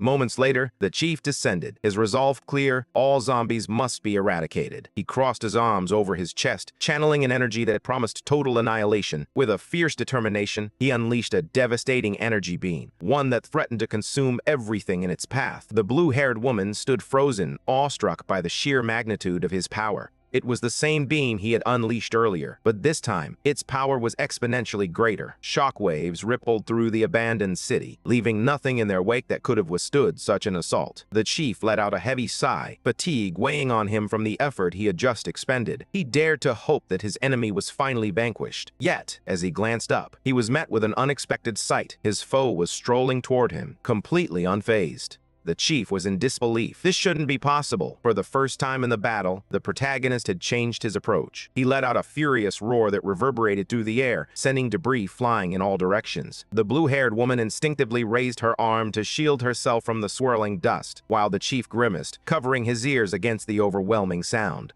The roar echoed with an intensity that shook the very air. The protagonist had undergone a transformation, defying the conventions of Dragon Ball. Now, he sported a pair of ears and a striking new hairstyle. The onlookers were baffled, unable to comprehend the change that had overtaken the once zombie figure. With a confident stride, he approached the chief, who, despite the bewildering sight before him, had come to accept this new reality. Little did he know the true nature of the being standing in front of him. The protagonist's skin tone remained unchanged, but his hair resembled a style that had peaked in popularity during the early 2010s. Gradually, the dust began to settle, revealing a sky that darkened ominously. A massive whirlpool of clouds started to form above them. Dawn, peering out the window, sensed that something was amiss. The blue-haired president's student shared her unease, their expressions mirroring the growing tension in the air. This was anything but normal. Confusion swept through the city as bystanders gazed up at the suddenly darkened sky, a sight unlike anything they had ever witnessed before. Meanwhile, amidst the chaos of battle, the chief found himself at a loss for words. He was grappling with a far more pressing issue, one that had just arisen in the most unexpected of places.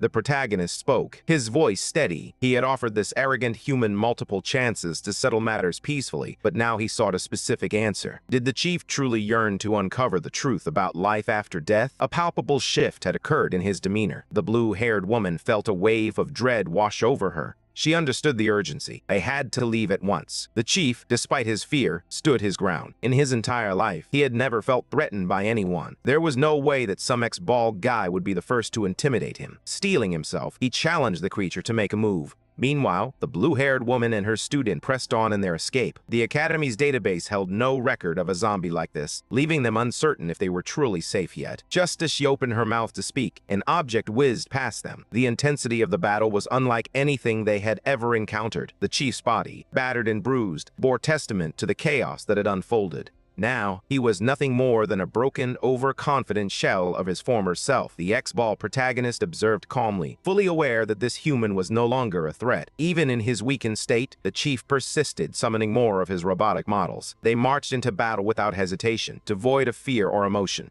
Multiple explosions erupted in rapid succession. Somehow, the blue-haired woman had managed to rescue the chief, but the danger was far from over. That zombie was truly formidable, and he would need assistance to defeat it. Recognizing the gravity of the situation, the blue-haired woman turned to the chief, her voice laced with frustration. "You're insane. You shouldn't have provoked him." They made the decision to split up and escape. But let's give a round of applause to the chief. He somehow managed to pull off something foolish, even in his paperoid form. The protagonist observed as the humans began to flee in panic. It was time to reveal something truly captivating. Little did the blue-haired woman know what was about to unfold. Suddenly, massive cracks began to spread across the ground, all caused by the protagonist's hand beneath her feet. An earthquake had begun, and it happened in an instant. An obstacle loomed ahead, adding to the chaos. Everything unfolding before her was surreal. With just one hand, the zombie was performing the utterly unbelievable. Even the paperoid found its escape utterly thwarted. Defying the laws of physics and common sense, half of the city was lifted into the air, resembling a colossal wall. This massive structure now loomed over the horizon. Bystanders within the city struggled to comprehend the spectacle before them. Dom realized it was as if the entire city was floating. Though she was far from the battle, it was clear that something extraordinary was unfolding. All of this was a result of the protagonist's overwhelming strength. With the human's escape completely cut off, he turned his attention back to the paperoid. Gripping its face with one hand, he dragged it to the edge of the city. With the creature firmly in his grasp, he asked, "Now do you feel threatened?" Holding the remnants of a man in his hand, the protagonist remained utterly unfazed.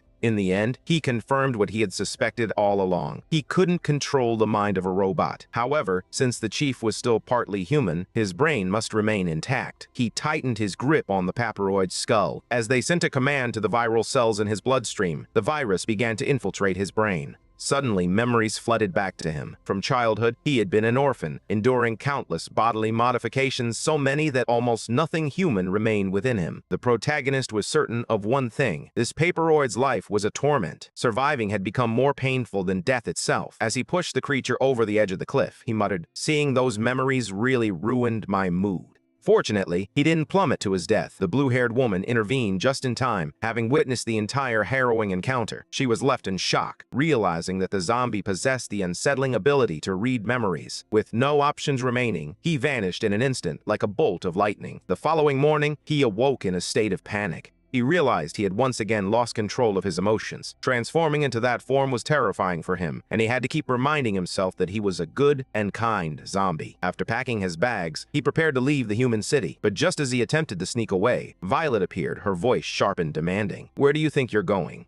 Still shaken, he felt a wave of worry wash over him. He had no intention of silencing a witness. Rushing toward her, he muttered an apology for what he was about to do, but his attack came to an abrupt halt when something caught his eye: a document. It was his official appointment as vice president. The paper was merely a formalization of the position he had already earned. Holding the paper in his hands, he stood frozen, grappling with the reality of the situation. It was hard to believe this was real. Was that truly the chief's signature? Violet confirmed it was. He quickly asked, "Did the chief say anything?" Violet replied, "The only thing he mentioned was that the vice president is an excellent human being." As she departed, she remarked, "I look forward to the day you become president. On that day, you'll finally achieve what you've set out to do." Meanwhile, in a hospital room, the paperweight was slowly regaining strength. The blue-haired woman was exasperated by his decision. After all, they now had a zombie as their vice president. Yet, for the chief, that wasn't the real issue. The creature's strength was essential for capturing Professor Jamie, but the woman couldn't shake her unease. What if the zombie lost control again? The chief, however, was unfazed. He simply asked, "Have you prepared everything?" Their singular focus was clear: to completely eradicate Professor Jamie. Meanwhile, out in the ocean, several massive warships cut through the waves, ready for action.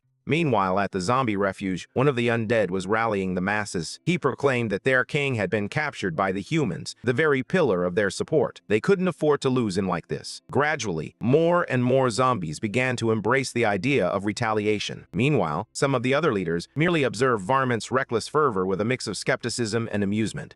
They chose not to intervene. Only the king had the power to stop this. Meanwhile, the aircraft carrier pressed onward through the ocean. The chief issued a resolute order to all personnel. This was their only chance to capture Professor Jamie, no matter the cost. In an abandoned city, the protagonist walked alongside Dawn, their footsteps echoing in the silence. She marveled at the breathtaking location when, out of nowhere, a large regiment of soldiers appeared. They stood before him, saluting with unwavering discipline, eager to receive orders from their new, formidable leader, Vice President Zombie. With a united voice, they pledged their allegiance, declaring themselves the 4th Division. From this moment on, they would take orders from no one else but him.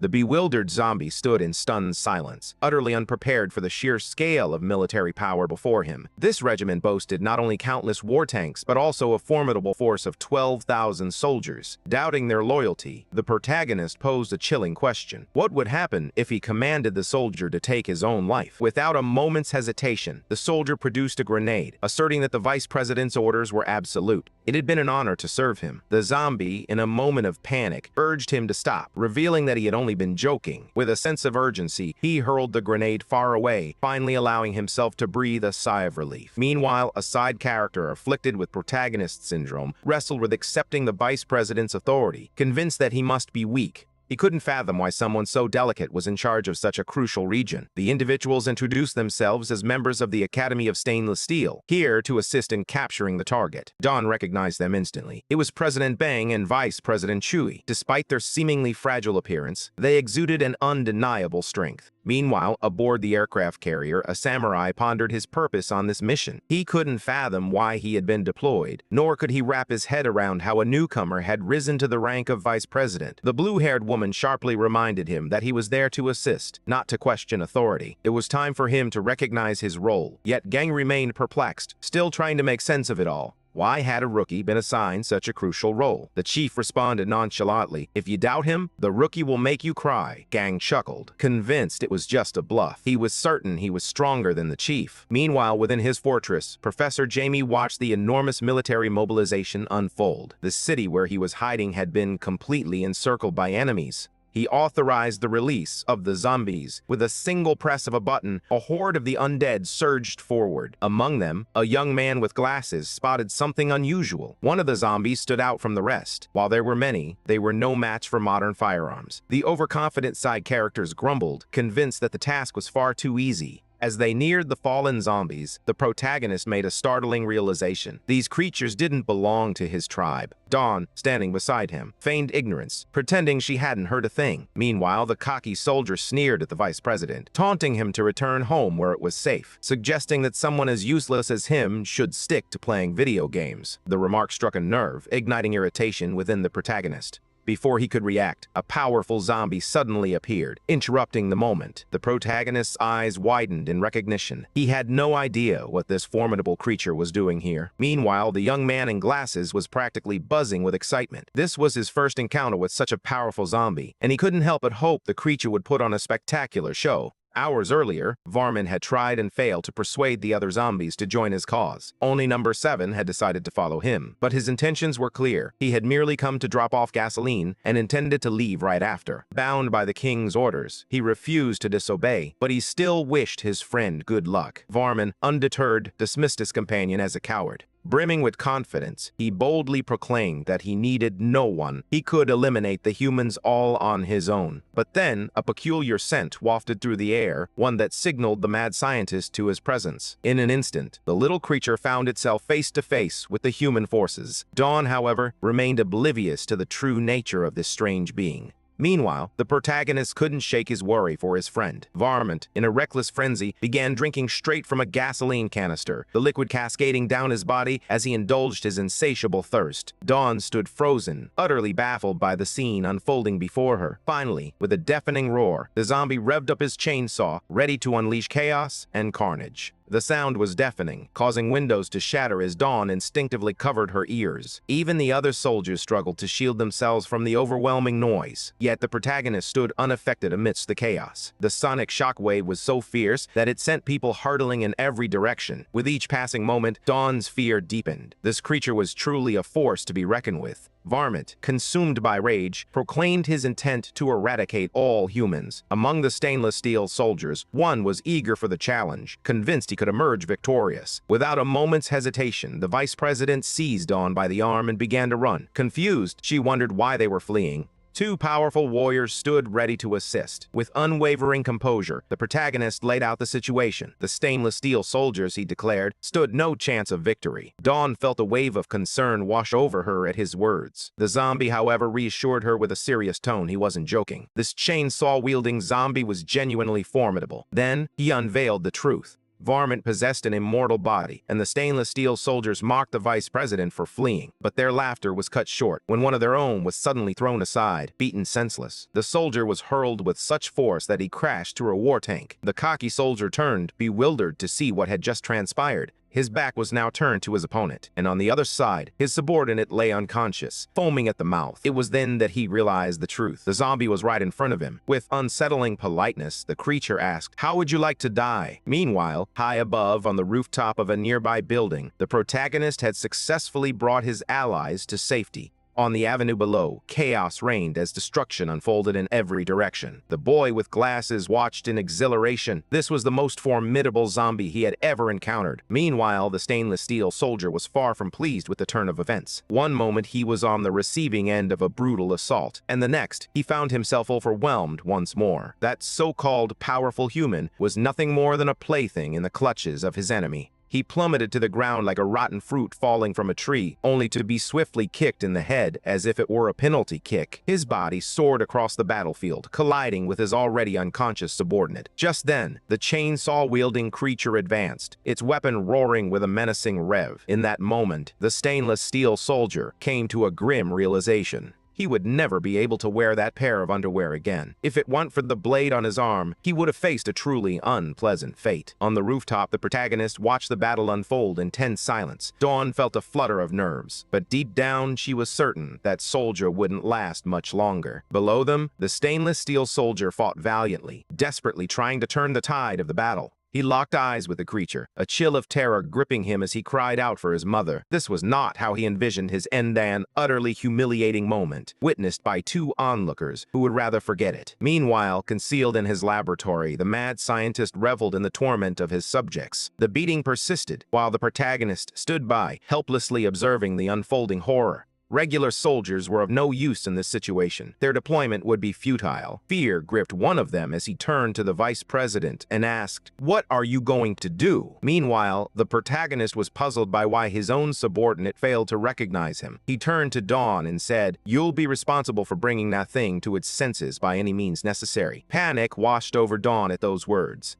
She was convinced she was incapable of anything. Then, the vice president extended his hand and asked her to hold out her arm. To her shock, he bit her. Dawn screamed, stunned. It took her a moment to process what had just occurred. Panic surged through her as she feared he was about to control her mind and turn her into a puppet. But the zombie reassured her, "I'm not that kind of person. Just don't hit him too hard." Meanwhile, on the battlefield, the stainless steel soldier writhed in desperation, while the chainsaw zombie reveled in his torment. Suddenly, a voice cut through the chaos. "That doesn't look fun at all." The zombie turned, startled by the sound of mocking laughter. Dawn stepped forward, wielding a massive machine gun with newfound determination. Completely transformed, she confronted the monster with a daring challenge. "Why don't you play with me instead?" The zombie cells within her activated instantly, spreading like wildfire and rewriting her very genetic code. New nucleotide chains formed, and she evolved into something entirely different from who she once was. The chainsaw zombie stared, intrigued by the tiny girl standing before him. But that intrigue quickly turned to fury. How dare such a small, insignificant creature act so boldly? Dawn smirked, her confidence unwavering. "You're just a big, loud mouth. Honestly, there's nothing special about you." Before he could retort, she unleashed a barrage of bullets. The projectiles surged forward, yet the zombie remained still, effortlessly dodging the gunfire as if it were nothing. Meanwhile, the stainless steel soldier curled into a fetal position, desperately trying to hide. Tears streamed down his face as he prayed no one would discover the embarrassing fate of his underwear. As the battle intensified, the other stainless steel soldier seized the moment to rescue his commander. By now, Dawn had closed the distance, poised to deliver a powerful strike. Instead, she stuffed several grenades into the chainsaw zombie's mouth. "This is just dessert," she whispered with a smirk. Then, she detonated them. The explosion hurled her backward, but to her astonishment, the chainsaw zombie merely dusted himself off, unfazed.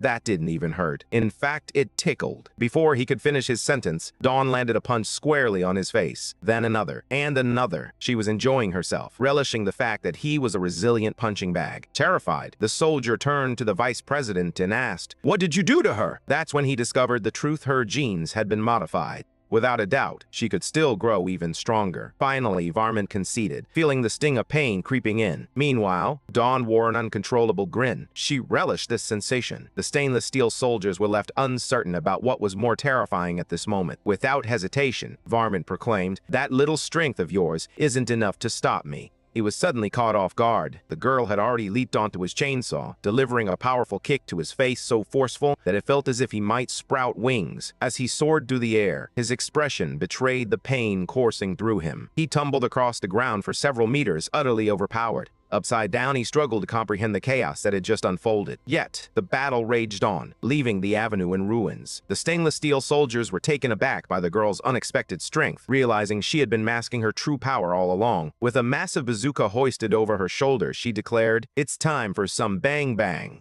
From his vantage point, the protagonist observed something peculiar. Varmint was lamenting his pain, yet he reached for another can of gasoline to drink. Both combatants seemed to be enjoying themselves. Meanwhile, the stainless steel soldiers were in a state of full-blown panic. Suddenly, a bazooka fired, and the projectile hurtled toward the creature. But mid-flight, the missile was suddenly sliced in half. Varmint had moved with such speed that it left the girl in shock. In the chaos, her body was torn apart, and the air became saturated with a chilling red mist. The stainless steel soldiers stood frozen in horror. To them, she was already lost. With an air of unwavering confidence, Varmint declared, "I can't be defeated." Humans are wasting their time trying. On the rooftop, the protagonist clenched his fist, a simple gesture that summoned the zombie cells to work their magic. Her body began to regenerate completely. Varmint watched in disbelief, struggling to comprehend the unfolding miracle. It was then that Dawn spoke. I too have become undead. The stainless steel soldiers were utterly horrified as they witnessed her wounds heal completely. The battle between them felt like it would never end. Dawn, on the other hand, was reveling in the chaos, eager for more fun. The soldiers, however, were gripped by fear. They had never encountered so many crazed individuals in one place. All they could think about was finding anyone to rescue them from this nightmare. Varmint was shaken, uncertain of who the true zombie was in this battle. The vice president observed intently, while his soldiers struggled to maintain his composure. He hadn't anticipated the girl's sudden surge in power. Her body was evolving at an alarming rate, and the pain she endured was all too real. Realizing he needed to end this swiftly, he prepared to discipline his subordinate. Dawn was growing increasingly dangerous as the fight wore on. With lightning-fast agility, she closed the distance between herself and her opponent once more. Her strikes were so rapid and forceful that Varmint found himself unable to react. He was tossed across the city like a rag doll, battered from every direction in the girl's grip. He felt utterly powerless. Lying on the ground, defeated, he struggled to comprehend the creature before him, but there were no answers, only the relentless impact of his head against the pavement. In a moment of sheer desperation, he screamed, "I surrender! Please, no more!" His voice trembled as he pleaded for mercy. "I will leave immediately. Just stop!" The vice president observed the unfolding scene with a calm demeanor, while, miles away, the mad scientist watched with keen interest. Meanwhile, the girl firmly planted her machine gun into the ground, a silent declaration of her resolve. Varmint let out a sigh of relief. Finally, he had a moment to breathe. Seizing the opportunity, he launched a surprise attack, sending the girl hurtling backward into the crowd. The impact startled the bystanders and drew the ire of the vice president, who was infuriated by such reckless behavior. He couldn't believe she had fallen for his words. She should have known better than to let her guard down.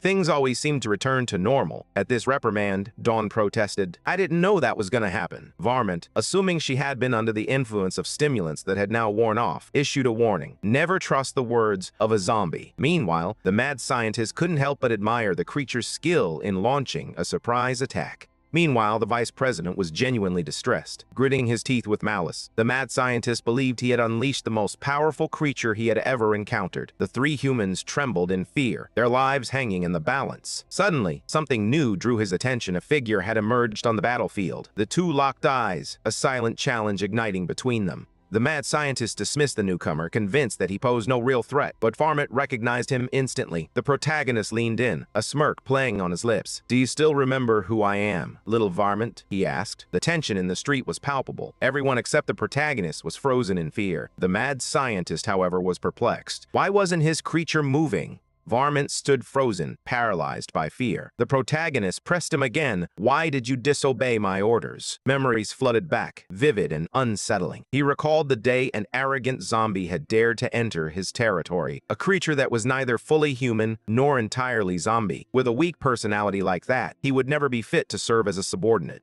Dawn was completely in the dark about their conversation. Suddenly, one of the bystanders noticed something alarming. Varmint had wet himself. Gasoline dripped from his legs, forming a growing puddle on the ground. Paralyzed by fear, Varmint couldn't utter a word. With each passing moment, more gasoline continued to spill, and the mad scientist's fury was palpable. He couldn't comprehend why his creature had ceased its assault. Meanwhile, the protagonist fixed a disappointed gaze on his subordinate. Varmint stood frozen, too terrified to utter a word. He had once faced the king in a devastating defeat, leaving his former allies in shock. Now, the protagonist pressed for answers, his impatience palpable. "Why are you so quiet?" Taking advantage of the silence, he seized the moment to speak. He laid out the reasons why he should be obeyed, which only deepened Varmint's terror. The mad scientist erupted in a fit of rage, unable to comprehend why his creation was so frightened. Yet, he remained blissfully unaware of the full truth. Varmint possessed an immortal body. Once, he had been dismembered and hung from a tree for 3 centuries. Now, frustrated with the struggle, the mad scientist resorted to desperate measures to compel his creature to obey. At last, Varmint spoke. "I never forgot the orders I received." In that moment, the mad scientist's control panel exploded in a shower of sparks, and Varmint turned to flee. As he sprinted away, he shouted, "If anyone wants to fight the king, do it yourselves." The mad scientist stood there, utterly speechless. Dawn and the stainless steel soldiers shared in his astonishment. Even the protagonist had to admit that his reaction had been a bit over the top. At last, the battle against the zombies had come to an end, marking the first time the mad scientist had lost control over his creations.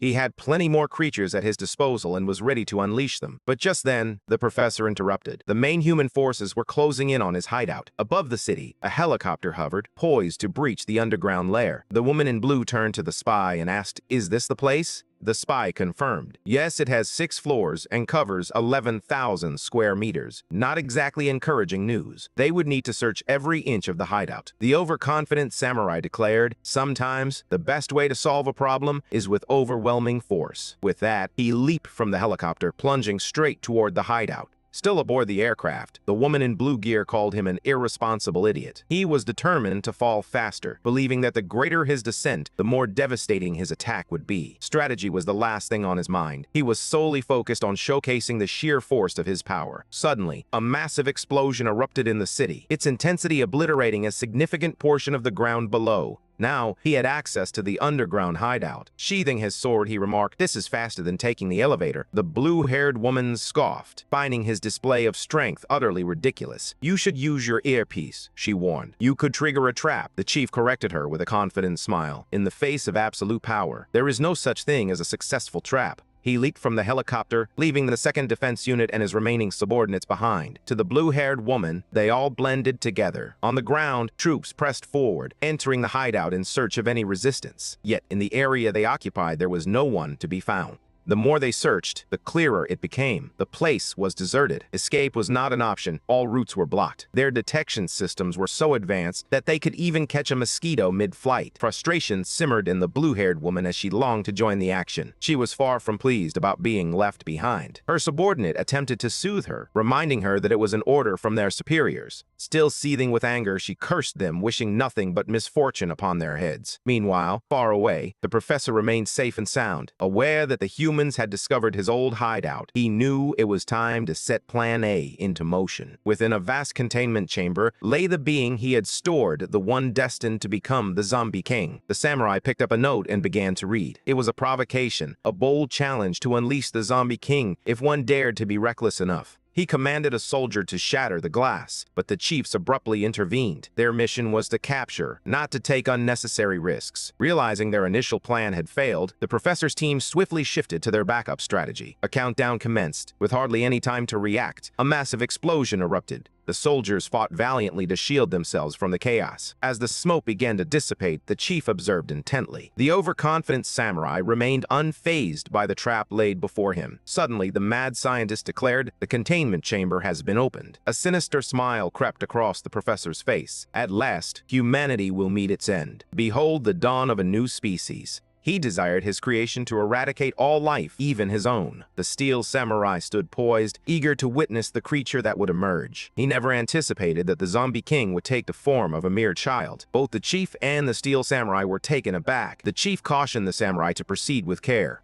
"It may appear fragile, but it harbors a deadly potential." The samurai struck first, but the creature was even quicker. The chief's eyes widened in disbelief. "It's powerful," he muttered, realizing the gravity of the situation. Without hesitation, he commanded everyone to evacuate, prioritizing the safety of his soldiers. Panic ensued as the crowd of soldiers rushed frantically toward the exit, their desperation palpable. But the steel samurai was far from satisfied with the outcome. He launched another attack, this time cleaving the creature in two literally. To his horror, each half of the zombie spawned a new one. Of all the possible outcomes, this was the worst. Now they faced not one, but 2 creatures. Yet, it didn't take long for them to merge back into a single formidable foe. The small zombie waited patiently, observing the movements of the humans. The mad scientist had given the order to unleash more zombies, intending to create enough chaos for their escape. True to the plan, hordes of zombies began to flood the city. Meanwhile, both the president and the blue-haired woman stood by, watching the unfolding chaos with a mix of concern and intrigue. The young officer reported that their numbers were overwhelming and the situation was about to deteriorate further. He suggested establishing a defensive line, but his commander ordered him to hold back and simply observe. With a flick of her magnificent hair, she declared, "This is just a warm-up." Sword in hand, she prepared to unleash her fury, ready to wipe out the zombies before her. With perfect posture, her menacing aura became unmistakable. In the blink of an eye, the blue-haired woman was locked in battle. Her strikes were precise, swift, and powerful, sending zombies flying with each blow. The sheer force of her strength was astounding. She cleaves through a tree trunk, bending it under the impact. Harnessing the elastic energy, she launched herself into the air. Her subordinate watched in disbelief as she soared above the horde, effortlessly cutting down each zombie in her path. Her sword was the first to touch the ground, and she landed gracefully, perfectly balanced atop the blade. A light drizzle of zombie remains began to fall over the city, leaving the young officer utterly stunned. He had never imagined his commander possessed such incredible strength. As he glanced at the meal on his plate, a realization struck him. She was truly remarkable. If their enemies thought chaos would serve as a distraction for their escape, they would need to rethink that strategy. The mad scientist seethed with frustration. That unpredictable woman had wiped out every last zombie they had unleashed. He was convinced that if they still had the chainsaw zombie in their arsenal, things would have turned out differently. Meanwhile, more zombies were quietly infiltrating the city. Two of the protagonist's subordinates observed the unsettling movements from the shadows. They donned masks to shield themselves from the airborne agent that drove zombies into a frenzy. A man, resembling a loan shark, approached a nearby zombie, hoping to inquire about his missing colleague. However, the creature responded with a rude dismissal, telling him to get lost. Frustrated, he muttered under his breath about how unfriendly the inhabitants of this place were. Their mission was clear: find their runaway friend to avoid the wrath of the king. In the depths of the underground hideout, the so-called strongest zombie lay completely still. The humans regarded the creature with a mix of apprehension and curiosity, while the small zombie reveled in their unease, eager for them to continue their game. It felt like a challenge, and it was one that he was winning. The steel samurai stepped forward, declaring that if the little zombie still craved playtime, then he was far too soft.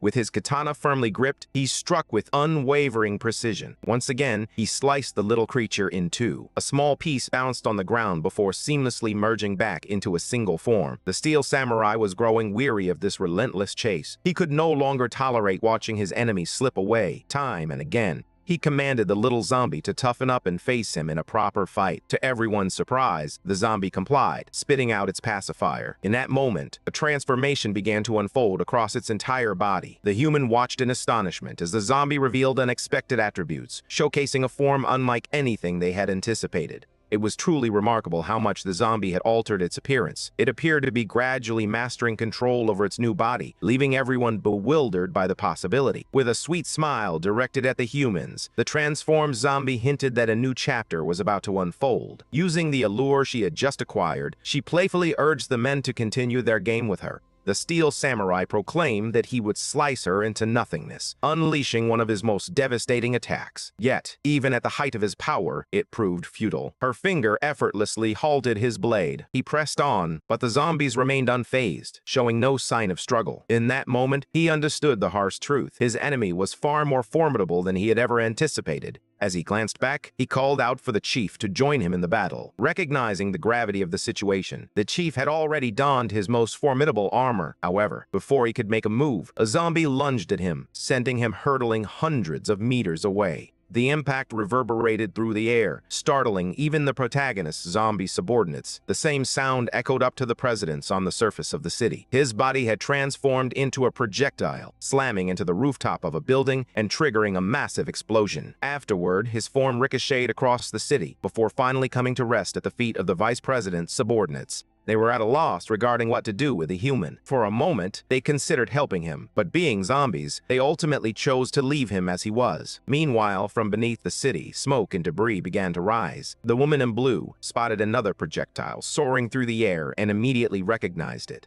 At the heart of the stainless steel academy, the chief lay overpowered, his body barely able to move. Yet, with great effort, he managed to mumble a few words to his comrades. Soon, they found themselves confronting a dangerously formidable woman. Meanwhile, on the other side of the city, a barbecue was being meticulously prepared. It was said to be the first time anyone had witnessed a barbecue being made with eggs, adding a curious twist to the familiar scene. The extras were noticeably friendlier now, and one of them had even prepared a special tea for the vice president. After taking a sip, he commented that it was lacking in sweetness. Annoyed, one of the extras demanded to know who had made the tea, insisting that only the finest should be served to the vice president. Just as they were enjoying their meal, an unsettling high-pitched sound pierced the air, leaving everyone feeling uneasy. The female zombie continued to taunt the humans, her stance shifting to one of menace. The president recognized that this creature was unlike any they had faced before and posed a significant threat. In a rare moment of unity, the rivals reached a temporary truce. It was essential that they collaborated in this critical hour. The zombie's face twisted into a deep expression of contempt, a chilling reminder of the danger they all faced.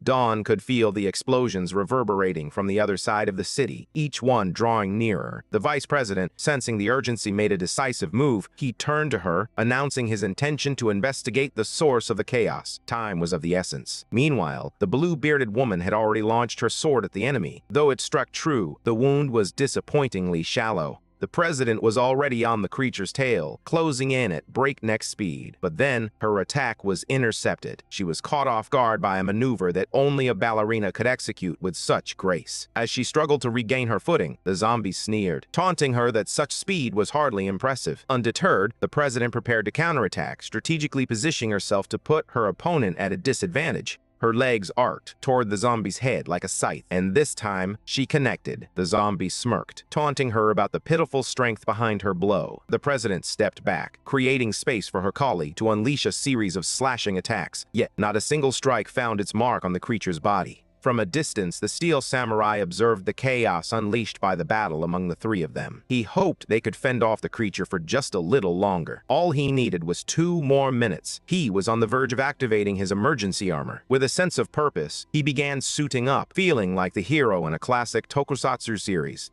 The zombie regarded him with keen interest, clearly captivated by the sight before her. To be fair, he did resemble a character straight out of a Gundam series. His imposing figure was known as Heart of Steel, and he was wielding its first version. The president, growing increasingly frustrated, noticed that the creature was completely ignoring them. Seizing the opportunity, they coordinated a combined attack against the zombie, who barely flinched in response. Ignoring women can provoke a fierce reaction, and that was precisely what the zombie had stirred. Just as they prepared to strike, she unveiled a shocking surprise, a massive tongue. It was merely a distraction, as her transformation was still underway, altering her entire form. The shockwave from the blow she delivered to the ground sent both women hurtling through the air. What was once a woman had now transformed into a figure all too familiar to Trembloni. No longer clad in the heart of steel, the samurai felt a surge of determination. The women stood in shock, realizing that the zombie was capable of transformation. Fear gripped them as they questioned their chances of winning this battle. The hulking zombie and the steel samurai, now locked in one of the most striking cosplays ever, were on a collision course, ready to clash. Standing face to face, they agreed that this battle would be resolved with a single, decisive strike. Instantly, both braced themselves to unleash their final attack. However, the zombie's strength far exceeded his own. When their blows collided, a tremendous shockwave rippled through the battlefield, leaving devastation in its wake. The women nearby were powerless to intervene. Just then, the vice president and Dawn arrived at the scene, witnessing the chaos unfold. Through the swirling smoke, a silhouette emerged. Unfortunately, the armor was more stylish than practical. The steel samurai had lost a significant part of his body. The hulking zombie taunted him, declaring his victory. Yet, the samurai, even with half his torso missing, seemed to take this as a rhetorical jab. With unwavering determination, he insisted that he was still very much in the fight. It seemed he would only concede defeat when he no longer existed. Dawn surveyed the devastation around her, questioning whether they were even in the right place. Confusion clouded her mind as she struggled to grasp the unfolding chaos. Meanwhile, the protagonist caught a whiff of a scent that felt hauntingly familiar.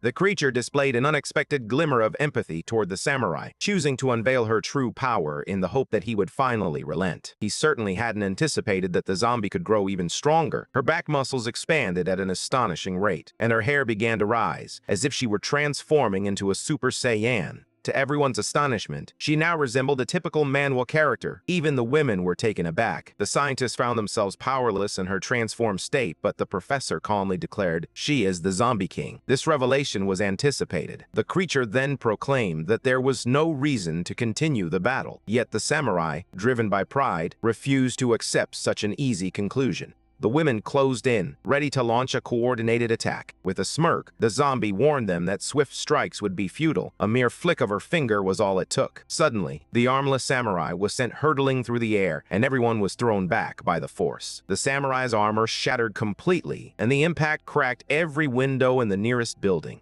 As they were flung through the air, the women struggled to regain their composure. By a stroke of fortunate coincidence, they landed directly beside the vice president. He swiftly caught them in his arms, sparing them from further harm. Dawn's eyes widened in horror. She had never anticipated that both presidents could be taken down so easily. The Steel Extras were anxious about the fate of their leader. Proud and defiant, he insisted he could still fight. The zombie, grinning menacingly, remarked that he had spared their lives, yet they continued to act so stubbornly. Sensing the danger, Violet urged them to flee. "This is the Zombie King," she warned. "We need to get out of here, now." The blue-haired woman's warning echoed ominously, sending a chill of terror through Dawn. The Zombie King, with a menacing gesture, commanded his minions to attack. A horde of undead outcasts surged forward, their fury palpable. The extras were paralyzed with fear, bewildered by the sudden onslaught and helpless to stop it. Urgently, the blue-haired woman implored the vice president to order an evacuation, warning that if they stayed, that place would become their grave.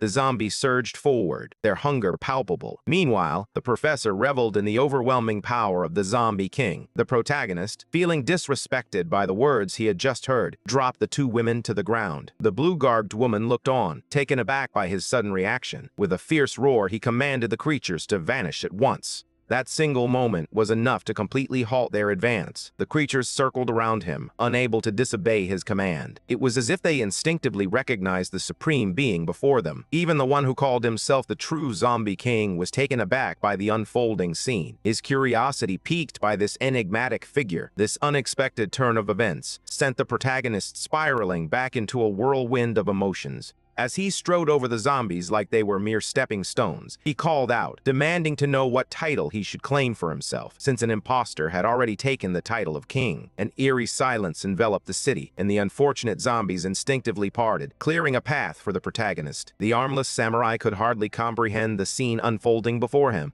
Meanwhile, as the protagonist drew closer to his enemy, he noticed an unsettling silence enveloping the scene. He took his place atop a mountain of corpses, surveying the battlefield. The creature looked up at him, confusion etched across its face. With a smirk, the protagonist coolly inquired if a cat had stolen its tongue. The armless samurai stood utterly dumbfounded by the sight before him. In stark contrast, Dom was left in shock, grappling with the gravity of the moment. This was the protagonist's true form. A subtle smirk played on the Zombie King's lips as he finally grasped the situation. His enemy was also a zombie. The armless samurai, coming to this realization, demanded to know how the Academy of the Beyond could allow a zombie to rise to the position of vice president. Without missing a beat, Violet shot back, telling him to be quiet. The tension between the two formidable beings escalated as they locked eyes, each refusing to back down. They had agreed that the one who survived this battle would be the true king. Both were poised to engage in a fierce fight. The wicked creature landed a direct blow on the protagonist, but the vice president merely scoffed, taunting him for not having eaten anything that day. It took the Zombie King a moment to grasp just how formidable his opponent truly was.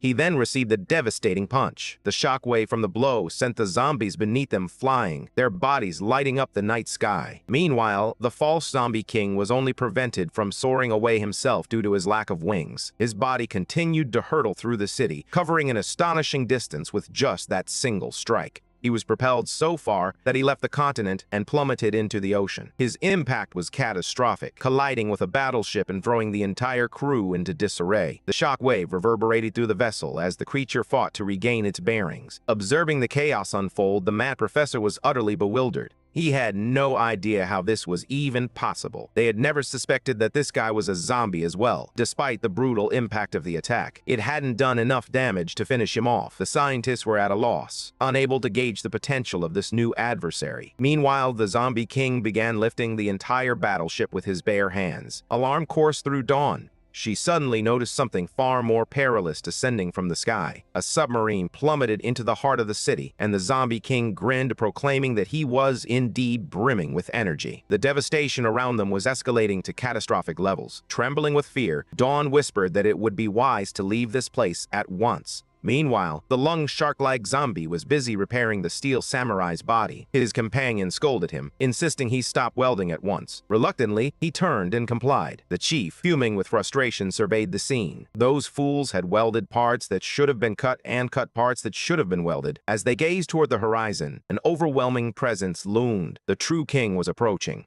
Meanwhile, the battle raged on in the city. The protagonist seized the high ground, positioning himself above his adversary. With a smirk, he began to taunt him, hoping to provoke a reaction. Below, Dawn remained paralyzed with fear, still reeling from the revelation of the vice president's true form. Suddenly, a new threat loomed on the horizon, approaching with alarming speed. The protagonist deftly manipulated a cord in his hands, wrapping it tightly around the zombie king's neck. At last, he had his enemy right where he wanted him. The armless samurai, still grappling with the reality of facing a zombie, watched in disbelief. Meanwhile, the vice president was determined not to let his foe escape. As he reeled the zombie king in, he delivered a devastating blow. The impact was so intense that it felt as if his boot soles had been soaked in lemon juice. The force of the kick sent his enemy soaring into the stratosphere. He thought he could toy with the rope, but the moment he tried to pull it, the protagonist swiftly cut it. The creature descended from the sky like a missile, crashing into the city below. Bystanders watched in awe, as if they were spectators at a grand spectacle. Amidst the chaos, the protagonist reveled in the excitement, a grin spreading across his face. His enemy, moving with astonishing speed, launched an attack, insisting that he wasn't trying to flee. He simply wanted to shift the battlefield, and now they found themselves much closer to the ocean. The protagonist had landed on one of the aircraft carriers. Some crew members noticed his arrival, mistaking him for an ordinary person. Glancing at his opponent, he couldn't help but comment on how much he seemed to relish tossing things around.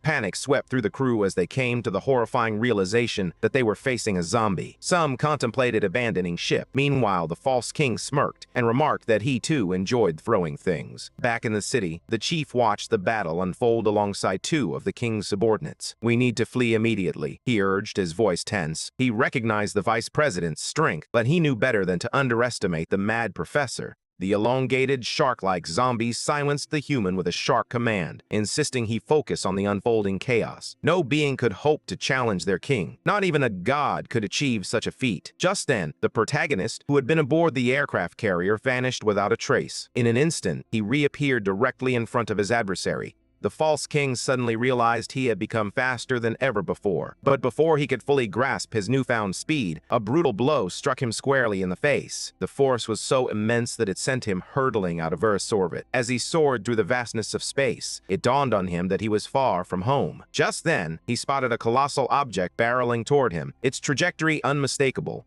A full-size ship hurtled toward him, crashing into the zombie with a thunderous impact and burying it into the moon's surface. Back on Earth, confusion reigned. No one could fathom how such a feat was possible. How could he possess such strength? Why did the laws of physics seem to have vanished? Meanwhile, the protagonist found himself sitting in a lifeboat, staring at the bizarre sight of an aircraft carrier lodged firmly on the moon. There was no escaping the danger. Wherever they went, it would follow. The furious creature roared, declaring that this was far from over. With a surge of strength, it broke free from the aircraft carrier and used the moon's gravity to launch itself back toward Earth. Meanwhile, the protagonist stood ready, waiting for it to draw closer. As he braced himself for the leap, he focused on gathering his strength. He was not just heading into the sky, he was launching himself into space. Using the aircraft carrier to build momentum, he aimed to return to Earth. The battle against the monsters raged on, relentless and fierce. Aware that the ship housed a nuclear reactor, the creature charged toward it with terrifying speed. With a deliberate strike, he aimed to showcase the ship's devastating power. Once a majestic vessel floating in Earth's orbit, it was now hurtling toward the ground. The impact unleashed a cataclysmic explosion, sending shockwaves that shattered everything in their path. Those witnessing the battle were gripped by sheer terror as chaos unfolded around them.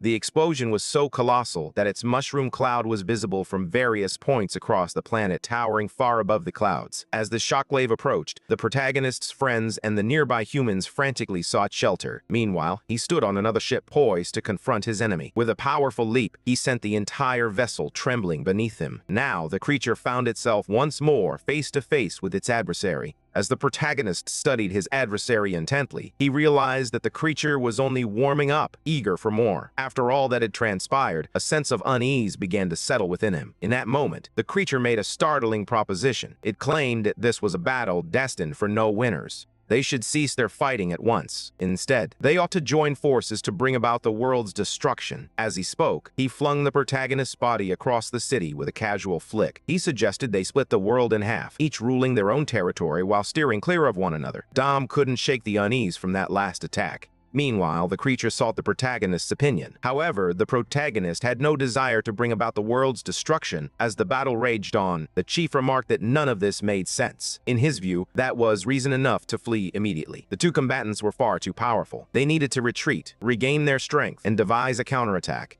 The lung, shark-like zombie silenced him with a sharp command, insisting he spoke too much nonsense. If he believed the true king was confined to a single transformation, he was sorely mistaken. The chief's expression was one of utter disbelief. With a mocking smirk, the protagonist declared that it simply wasn't worth his time to collaborate with such a creature. He was deeply offended by the very notion of dividing everything in half. The chief continued to observe the fight, captivated by the unfolding spectacle. With a menacing tone, the protagonist declared that only the weak spoke of destruction or absolute control. Dom, curious about their exchange, strained to hear, but the distance rendered their words inaudible. Meanwhile, the protagonist's fury intensified as he faced the creature before him. It seemed that this so-called king would only learn after receiving a proper lesson. The protagonist's face began to shift, color flooding back into his features. As his appearance transformed, so too did his power surge. The women watched in disbelief as the once gray-skinned figure morphed into a seemingly ordinary person. Could it be that he had transformed once more? The protagonist now bore a human appearance, albeit a rather unremarkable one. His eyes, however, were strikingly reminiscent of a certain character from a tale where names were inscribed in a notebook to seal fates. A menacing aura radiated from him, palpable even from miles away. Aboard the ship, the false king was gripped by an overwhelming sense of terror. Meanwhile, among the protagonist's subordinates, the chief was startled awake by one of them, urgently insisting he needed to see what was unfolding. They urged him to witness firsthand the entity they referred to as their god. Despite still having long nails, the protagonist had transformed back into an ordinary human.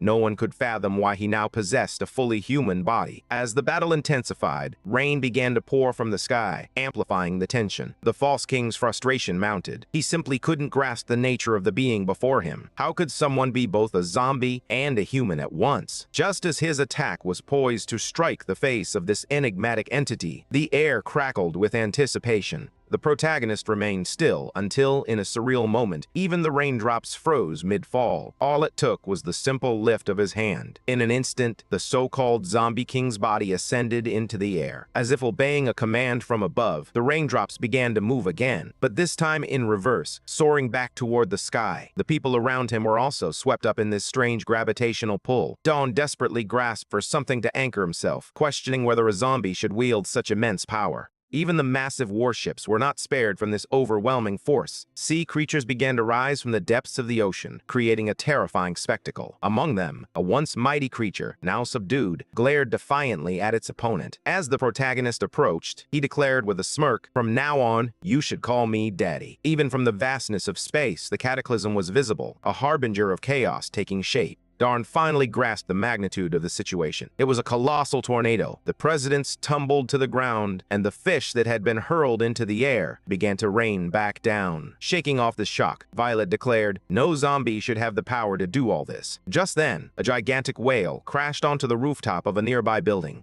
Everything was so absurd that even the mad professor was left speechless. In his paperweight-like state, the false zombie king was utterly bewildered by the unfolding events. The mad scientists, too, had never witnessed anything like this in their entire lives. Without arms, the creature struggled to rise, taking the most challenging path imaginable. Yet, thanks to his remarkable regenerative abilities, his arms began to regrow. He declared that everything being done to him was utterly futile. After all, he couldn't be killed. Even if he were sliced into thousands of tiny pieces, he could still regenerate. The protagonist took that statement as a personal challenge. With a swift motion, he yanked the creature's body toward him, seizing it by the throat with one hand. The creature thrashed in desperation, but the protagonist merely smiled. "You've completely misunderstood the concept of death," he said. "You don't need to destroy a body to make someone experience it." As his grip tightened, the creature's senses began to fade, leaving only the deep, piercing gaze of the protagonist in his line of sight. The heavy atmosphere surrounding the massive vessels drifted through space, their designs clearly meant for interstellar travel. Meanwhile, tornadoes tore across the vast ocean below. In that moment, the false king understood the truth. This being was far more ancient than he had ever imagined. It was a remnant from a time long forgotten, a relic from an era that stretched back beyond his wildest dreams.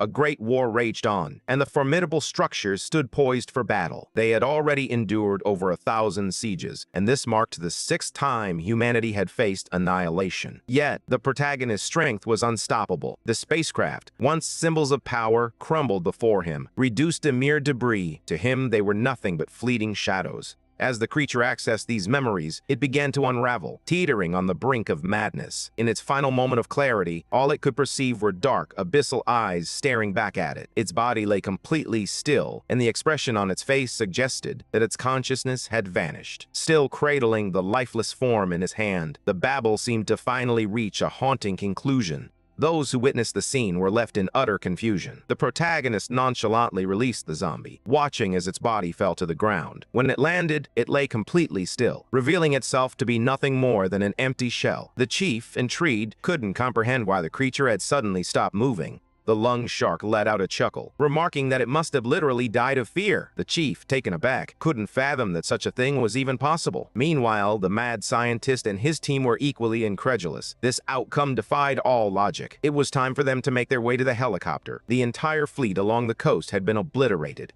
This was their only chance to escape. It was now or never. The mad scientist tried to flee, but froze in shock as he realized the truth. The most powerful being of all stood right beside them, a presence they had never anticipated. There was no way he should have found them. With a gaze that was both ordinary and terrifying, the protagonist remained silent, leaving the tension hanging in the air. He watched as those around him trembled in fear, curious to see whether they would surrender willingly or choose to meet the same fate as the zombie king. They had just a moment to decide. Instantly, everyone chose to submit. Everyone, that is, except for the mad professor, who stubbornly continued to resist. The protagonist turned his gaze toward him, a serious expression settling on his face. Dressed as he was, the man who should have faced execution was captured alive. The others remained oblivious to the change in him. He was behaving strangely. When he returned to his usual self, he confessed that his transformation had been terrifying, yet he preferred to embrace kindness and gentleness. Violet encouraged Dawn to confront him about it, but even she felt a twinge of fear toward the vice president. Violet encouraged her, playfully suggesting that one day they might even make her the vice president of the zombies. Nervous yet determined, Dawn approached him and asked if he was okay, since they were about to leave. He stood up, declaring he was hungry. The sudden movement startled her and she nearly jumped back. But in that moment, what he really wanted was simply a more durable shirt. With that, she noticed he had returned to his usual calm demeanor. She asked if he remembered anything, and he replied that he did, though his memories were somewhat hazy. He had lost track of time, but was certain he had encountered many zombies like the one before them. However, since they were all too weak, he never felt the need to remember each of those encounters. Inside the prison transport vehicle, the mad scientist leaned closer, eager to uncover the professor's thoughts. The professor smiled knowingly. He had never anticipated the existence of such a formidable being, but he was confident that he would soon acquire a sample of its genes, allowing him to create an even more powerful entity. With the zombie king defeated, Professor Jamie was finally in custody, but his ambitions were far from extinguished. With that, the protagonist found himself thrust into the spotlight. The public began to rally for him to become president. Eager for his leadership, he would need to manage and protect his cities. Knowing that failure to expand the population could cost him his title, he chose City Edge, despite its complete abandonment. This decision raised concerns among his superiors, who feared he would lose his position before long.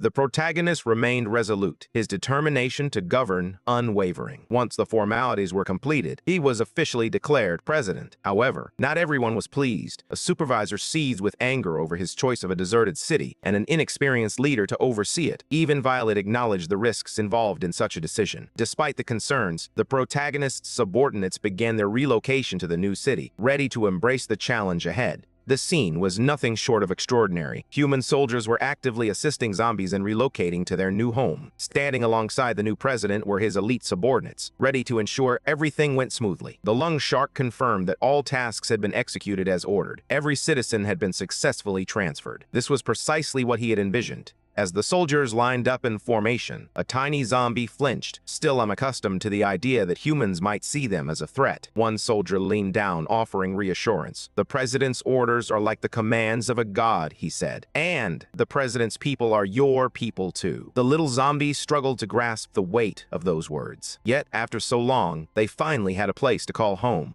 Sometimes, for a race to thrive, war isn't the answer. The protagonist, not only powerful but also remarkably wise, contemplated the fate of Varmint, who had been left hanging as punishment for several months. After careful consideration, the protagonist decided that Varmint should remain in his place of punishment, suspended atop the Sea Hall building. At the rooftop, he was securely restrained, tears streaming down his face as he admitted his wrongdoings. Desperately pleading for mercy, he promised to be obedient from that moment on, terrified of becoming zombie jerky. Meanwhile, the citizens rejoiced at their newfound stability, finally feeling at home. In the midst of it all, Violet trained relentlessly, her determination to grow stronger, burning brighter than ever. But then she crashed violently into a wall. Struggling to recover from the jarring impact, she pushed herself back to her feet, coughing heavily. Confusion washed over her. How could this even be happening? Across the battlefield stood Dawn, radiating an overwhelming surge of power. Witnessing this transformation firsthand, Violet understood with a sinking heart that she was utterly outmatched. This was power that transcended all limits. It felt as though Dawn possessed two entirely different personalities. As Violet observed her intently, the smile on Dawn's face revealed a striking transformation in her demeanor. With newfound confidence, Dawn proclaimed that she was still ready to fight. Inspired to elevate her own abilities, Violet propelled herself forward with astonishing speed. She deftly maneuvered to get behind her friend, but was abruptly caught off guard by Dawn's unnaturally jerky head movement, something no ordinary human would do. This bizarre sight startled the president, causing her to abort her attack. "Are you even human anymore?" she questioned, but the shock of the moment made her push that thought aside for now. As they continued their sparring match, Dawn unleashed a fierce assault. Violet swiftly shifted to evasive maneuvers, deftly dodging the hail of gunfire. Dawn's machine gun blared like a live broadcast, each shot echoing with intensity. With a triumphant grin, she declared that she was now strong enough to become president herself. Her laughter took on a sadistic edge, the relentless roar of her weapon amplifying the thrill of the moment. After evading her pursuers for what felt like an eternity, Violet finally found a moment of cover. Yet, it was evident that she was nearing her breaking point. Her frustration was only eclipsed by the anger she harbored toward herself. With renewed determination, she called out to Dawn, demanding to see her strongest technique immediately. This command awakened the dormant zombie cells within Dawn's body, unleashing their full power. Seizing the opportunity, Violet charged forward, unleashing one of her most formidable attacks. Dawn mocked her opponent, taunting her with the question of whether she was even trying. "I wouldn't waste my best technique on someone so weak," she sneered. But then, in a shocking twist, the president struck with deadly precision. A clean cut severed Dawn's body in two. Yet, despite the pain and devastation, she simply smiled. Violet, stunned, couldn't help but ask, "Why didn't you even try to dodge?" Violet was utterly shaken by the sheer power of Dawn's insane regeneration ability. It was as if Dawn's genes had become practically invisible. Overwhelmed, Violet demanded to know what the zombie had done to her. In a moment of vulnerability, Dawn almost revealed her own genes, asking if Violet finally understood that she too could aspire to be a president. With a swift motion, she lunged at Violet, hands poised to deliver a precise strike. This time, Violet couldn't evade the attack. She was slammed against the wall, and that was the last straw. "Let's call it a day," she suggested, her voice strained. As Dawn's body began to emit white smoke, she transformed back to her normal self. "I'm so sorry," she said, her eyes wide with regret. "I didn't mean for any of that to happen." Violet, still catching her breath, couldn't help but ask, "So you really aren't a zombie, even after being bitten?"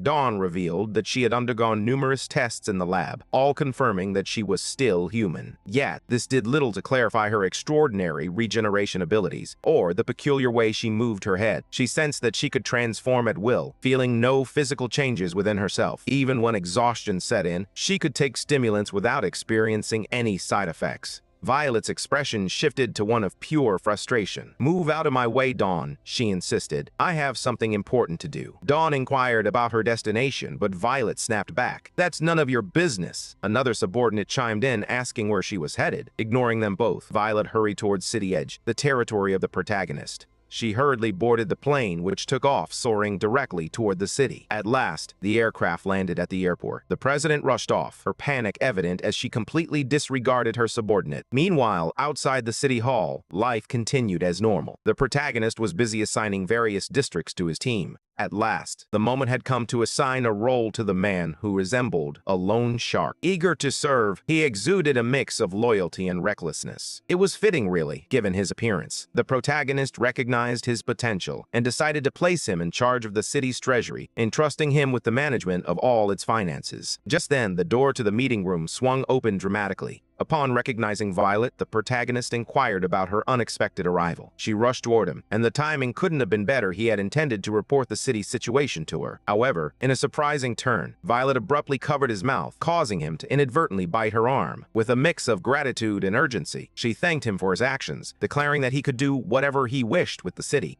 As she stepped outside, making her way back to her own city, she unexpectedly encountered her subordinate near the entrance of City Hall. His expression was laced with concern, particularly about the bite she had received. He feared that she might now fall under its control. If she ever chose to betray humanity, the consequences would be dire. Yet the allure of such power, strength, and regeneration was undeniably tempting. It was a risk worth taking. She didn't mind dancing for him if it meant achieving her goals. Meanwhile, in the meeting room, the protagonist was grappling with the events that had just unfolded. After assigning roles to his subordinates, the city began to thrive. A clothing store for zombies opened its doors, and barbers set up shop, transforming the once desolate streets into a bustling hub of activity. Janitors and furniture brokers were scattered throughout the city, and a driving school had even been set up to teach zombies how to operate vehicles, an unusual endeavor, considering their lack of experience. At City Hall, he observed the city's progress with a profound sense of fulfillment. Meanwhile, his file was under review by the supervisor, adding a layer of anticipation to his day. She was far from impressed by the new president's credentials. It baffled her why the Academy of the Beyond had chosen him. Soon, however, she discovered that he was rumored to be a zombie at least. That was the claim made by the president of the Academy of Stainless Steel. She dismissed it as mere slander, knowing all too well that rival academies often indulged in spreading false rumors about one another. Despite her reservation, she found herself disliking the new president. She questioned whether he possessed the right temperament for the role. Zombie or not, she was determined to see for herself. Meanwhile, at the North Pole, an expedition was in full swing. A helicopter was making its descent toward the landing site, while a colossal ship was forging its way through the ice-laden sea. A man approached Professor Strange with exciting news. They had uncovered the remains of an ancient civilization, a desiccated body that had lain frozen for thousands of years. This remarkable find emerged during their recent experiments, buried deep beneath 500 meters of ice. The professors emphasized the need for caution. They couldn't risk damaging such a significant discovery. If this truly belonged to an ancient civilization, it would mark one of the greatest discoveries in human history. Slowly, the ice block was being meticulously extracted, each movement filled with anticipation. The professor hoped this would lead to a significant breakthrough in technological advancements. Yet, among the gathered crowd, a few suspicious figures lurked beneath their hoods, their intentions unclear. As the president of the Department of Archaeology, he had never felt this level of anxiety about his work before.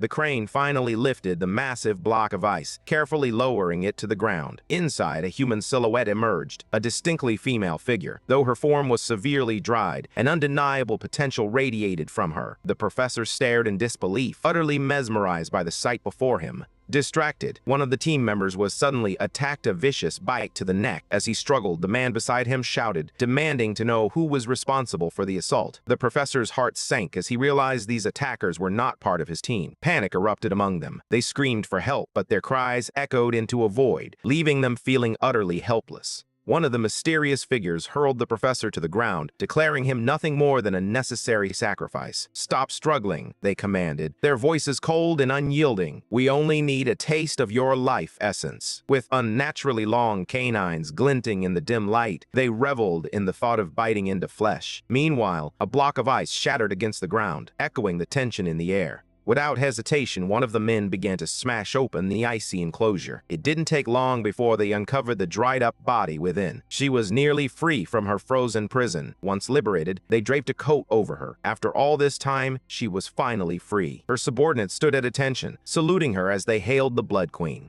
They wished her a long life and eternal youth. Her first question was straightforward. "Is that cursed zombie still alive?" The Blood Queen turned her gaze toward the horizon. Her subordinates confirmed that the zombie had indeed survived, even after a millennium. Strangely, after decimating human civilization, he had chosen to ally with them and was now focused on rebuilding his clan. One of the women urged the queen to tread carefully. Yet, beneath her words lay a deep-seated hatred and resentment. She was resolute in her determination not to be bested by him again. Meanwhile, at the headquarters, everything seemed to be running smoothly. The zombies were savoring their leisurely lives, sipping on delightful tea, when one of them received news of a visitor's arrival. Curiosity piqued. All those intrigued by the new president had gathered at the headquarters. The man who had been bitten earlier writhed in agony, a sight unlike anything anyone had ever witnessed. This was no ordinary zombie bite. They all knew he had been part of the archaeological expedition, and now his team was missing. Despite being just an ordinary individual, he had somehow managed to injure 2 presidents. It was clear they needed a professional opinion on this bizarre situation. A heavily armored vehicle came to a halt in front of the building. Inside, the protagonist sat, still adjusting to the sight of soldiers saluting him with precision. It was a strange feeling, one he hadn't quite grown accustomed to yet. As he stepped out, he was escorted into the building to examine the case at hand. Several well-drawn side characters awaited him, their expressions a mix of anticipation and respect. The first among them stepped forward, ready to extend a warm welcome.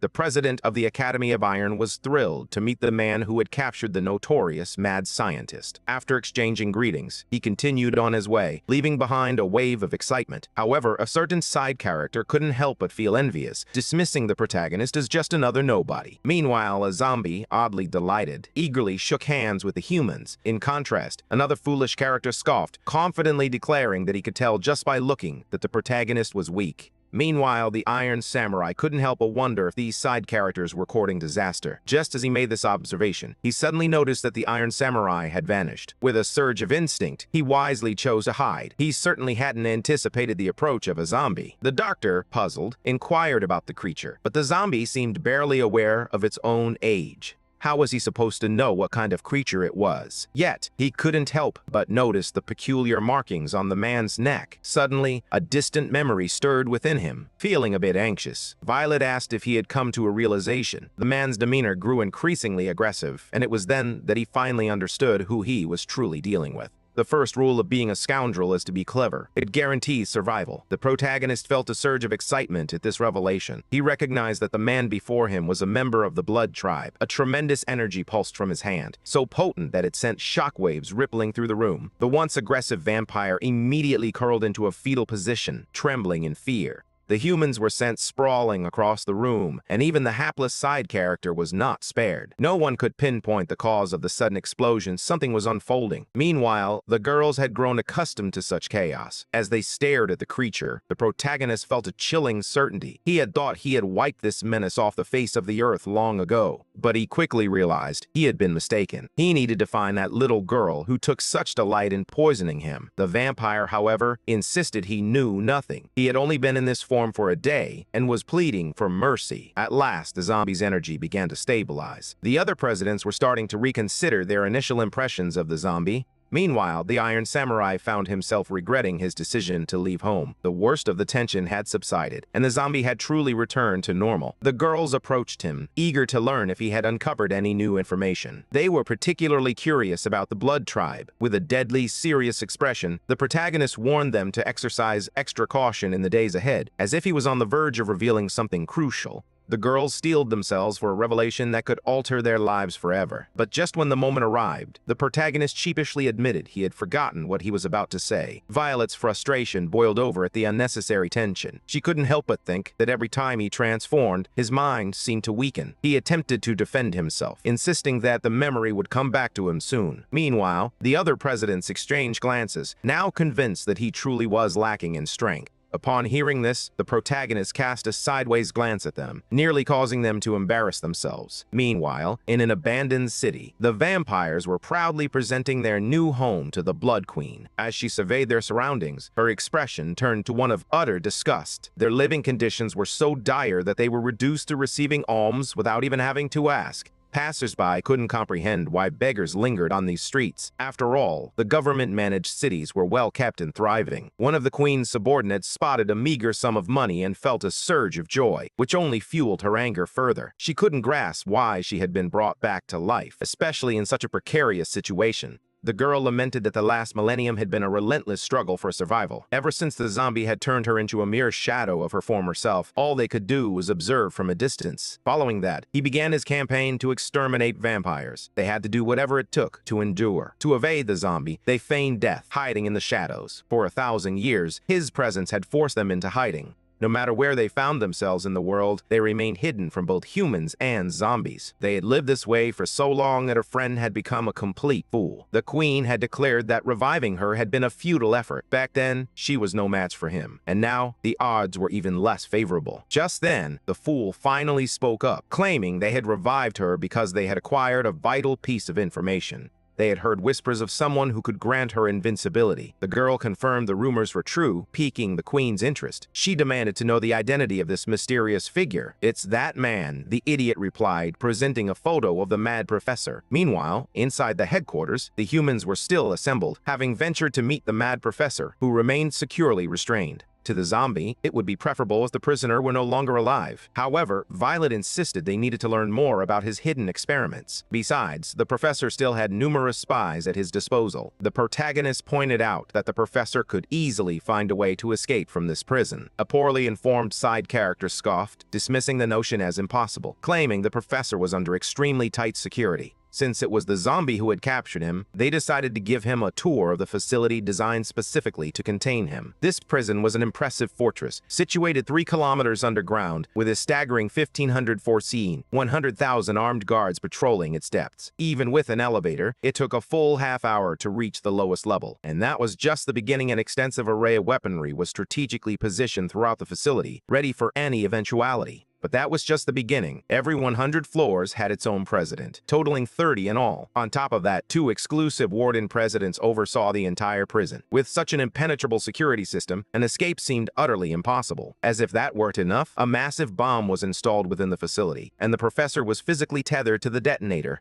Even if he were freed, the explosion would obliterate him completely. Not even a god could survive such a cataclysm. The protagonist couldn't help but feel a twinge of admiration for the sheer scale of it all. Yet beneath that, he found humanity's paranoia somewhat amusing, almost embarrassing, really. Their fears seemed utterly ridiculous to him. In a shadowy alley adjacent to the prison, the Blood Queen observed the facility with a mixture of intrigue and dismay. "Humans are such hateful creatures," she muttered, taken aback by the intense security measures in place. Meanwhile, a side character approached the president with urgent news. "An inspector is on their way to the protagonist's city," they warned. "You should inform your boyfriend." She quickly denied any claims of them dating, bewildered by the suggestion. Meanwhile, the inspector had just been informed that the city was overrun with zombies. Yet, the side character remained unfazed. To him, only one thing mattered: absolute strength. The president, upon hearing this, wore a curious expression, as if pondering the implications of such a mindset. She understood that this fool would soon discover the harsh realities of their world. The city was impressively organized, a testament to human resilience. The zombie marveled at how prosperous human cities had become. Meanwhile, the mad professor languished in his unbreakable prison. Inside, a man approached, carrying food for the professor. One of the scientists, however, had already lost hope, believing that their situation was beyond redemption.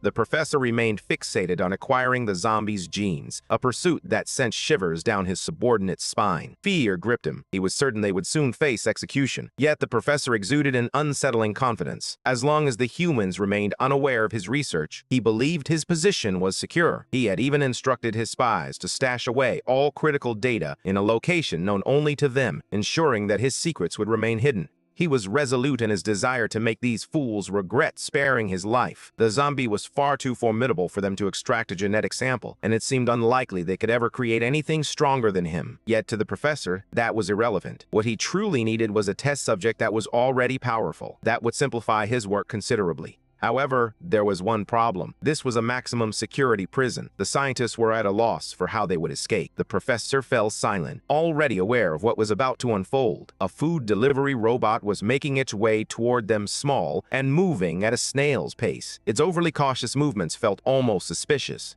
Even the robot appeared hesitant, its movements faltering. Observing the unfolding scene, the mad scientist was left utterly bewildered. Meanwhile, the professor nonchalantly took a bite of his food, seemingly unfazed. Unbeknownst to others, a tiny probe was cleverly concealed in one of his teeth, allowing him to secretly communicate with the spy. He was eager to discover the whereabouts of the zombie king's body. He discovered that it was being kept in a laboratory on the 200th floor of the prison, which itself had 100 floors and was guarded by 2 wardens. The body lay completely unresponsive. The professor instructed his spy to keep following his orders. Meanwhile, in the city, a zombie ambled cheerfully through the streets when his phone rang. It was Violet. She informed him that an inspector was on her way to his city and would be arriving any moment. The auditor's task was to assess the citizen's quality of life and lifestyle. If she discovered he was a zombie, he would be fired on the spot. Overwhelmed with anxiety, he asked if she would believe him if he simply claimed to be human. Violet scolded him, reminding him that his entire city was teeming with zombies. She urged him to take immediate action. After hanging up, dread washed over him. He feared that it was already too late. Unsure of what to do or what was even within his control, he felt utterly lost. Then, as he glanced into his shop window, something caught his eye: an array of makeup supplies, just waiting for inspiration. The inspector has arrived. Touching down at the airport, she quickly boarded a plane that was ready to whisk her away to the city. Her primary concern, the weak character of the new president, which only fueled her eagerness to dismiss him. Meanwhile, in the city, the president was caught off guard as several vehicles unexpectedly plummeted from the sky. This unusual sight was the handiwork of the protagonist. His subordinates watched with curiosity as trucks filled to the brim with makeup rolled in. The plan was to disguise the citizens, as an inspector was en route. Recognizing the urgency of the situation, the loan shark quickly began organizing teams to ensure the task was completed on time.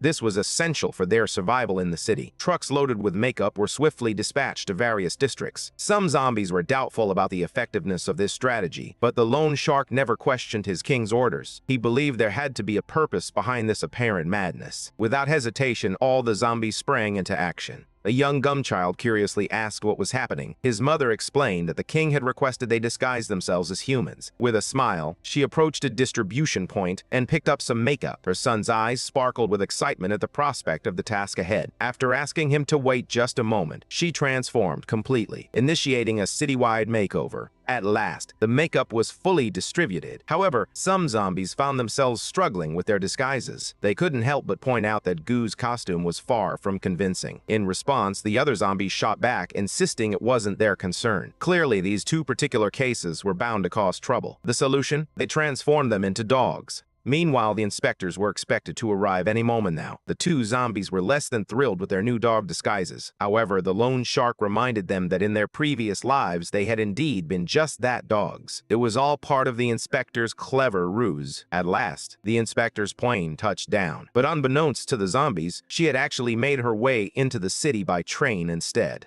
She intentionally bypassed her official transport, convinced that her travel details had been compromised. By arriving incognito, she could investigate more effectively. There was a palpable bias against the new president. One of the side characters couldn't help but ask why she harbored such disdain for him. She scoffed, believing him to be weak and unqualified. After all, very few people ever managed to impress her. In this instance, her bias against him was already evident. Overhearing their conversation, she questioned what was wrong with forming an opinion ahead of time. Ever since the High Superintendent had relinquished his authority, she felt that any random fool could rise to the presidency. In her eyes, only the superintendent had the vision and capability to guide humanity toward a prosperous and glorious future. Back in the city, the protagonist savored his meal of eggs. But with the inspector's arrival, it was time to shift gears. As they delved into their discussion, a side character remarked on how long it had been since they last saw the High Superintendent, who had embarked on an expedition and was expected to return soon. Meanwhile, at the airport, the city's team anxiously awaited the inspector's arrival.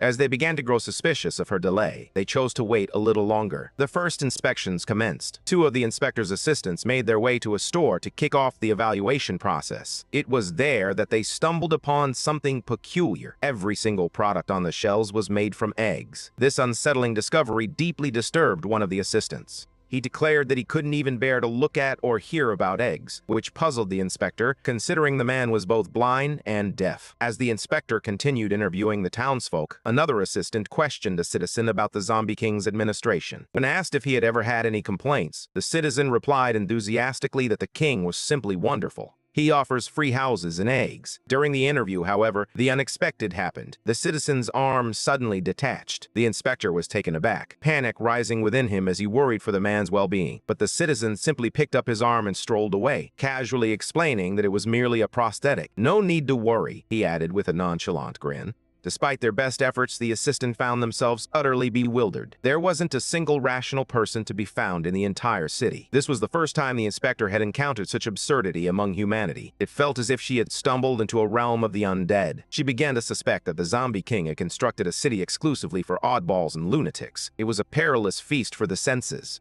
Meanwhile, the zombie king gazed intently at something atop a distant building. One of his soldiers sensed that something was amiss. Concerned, another subordinate inquired about the issue. The soldier explained that the king had been acting oddly ever since his last meal, mumbling to himself and trembling. His assistant, sensing the gravity of the situation, asked if there was anything unusual about the food he had consumed. The soldier was uncertain. All he knew was that the president was hungry, so they decided to prepare some spicy scrambled eggs for him. That turned out to be a grave mistake. The king absolutely could not tolerate such food. Puzzled, the soldier asked why. It was then that he learned the chilling truth. Spicy food unleashed the king's uncontrollable mode, and once activated, he would remain in that state for at least a month. Spreading the grim news was urgent. He quickly called Blackie to explain the situation. Initially, Blackie was baffled. After all, they had already banned all spicy food from the city. How could this have happened? Unfortunately, the lone shark was just as in the dark. Tension hung thick in the air, leaving everyone on edge. The man resembling Piccolo speculated that the king might eliminate the inspection team. Honestly, it was a genuine concern. With little left to explore at their current location, the team resolved to press on. Just then, they spotted an unusual object in the sky, a truck.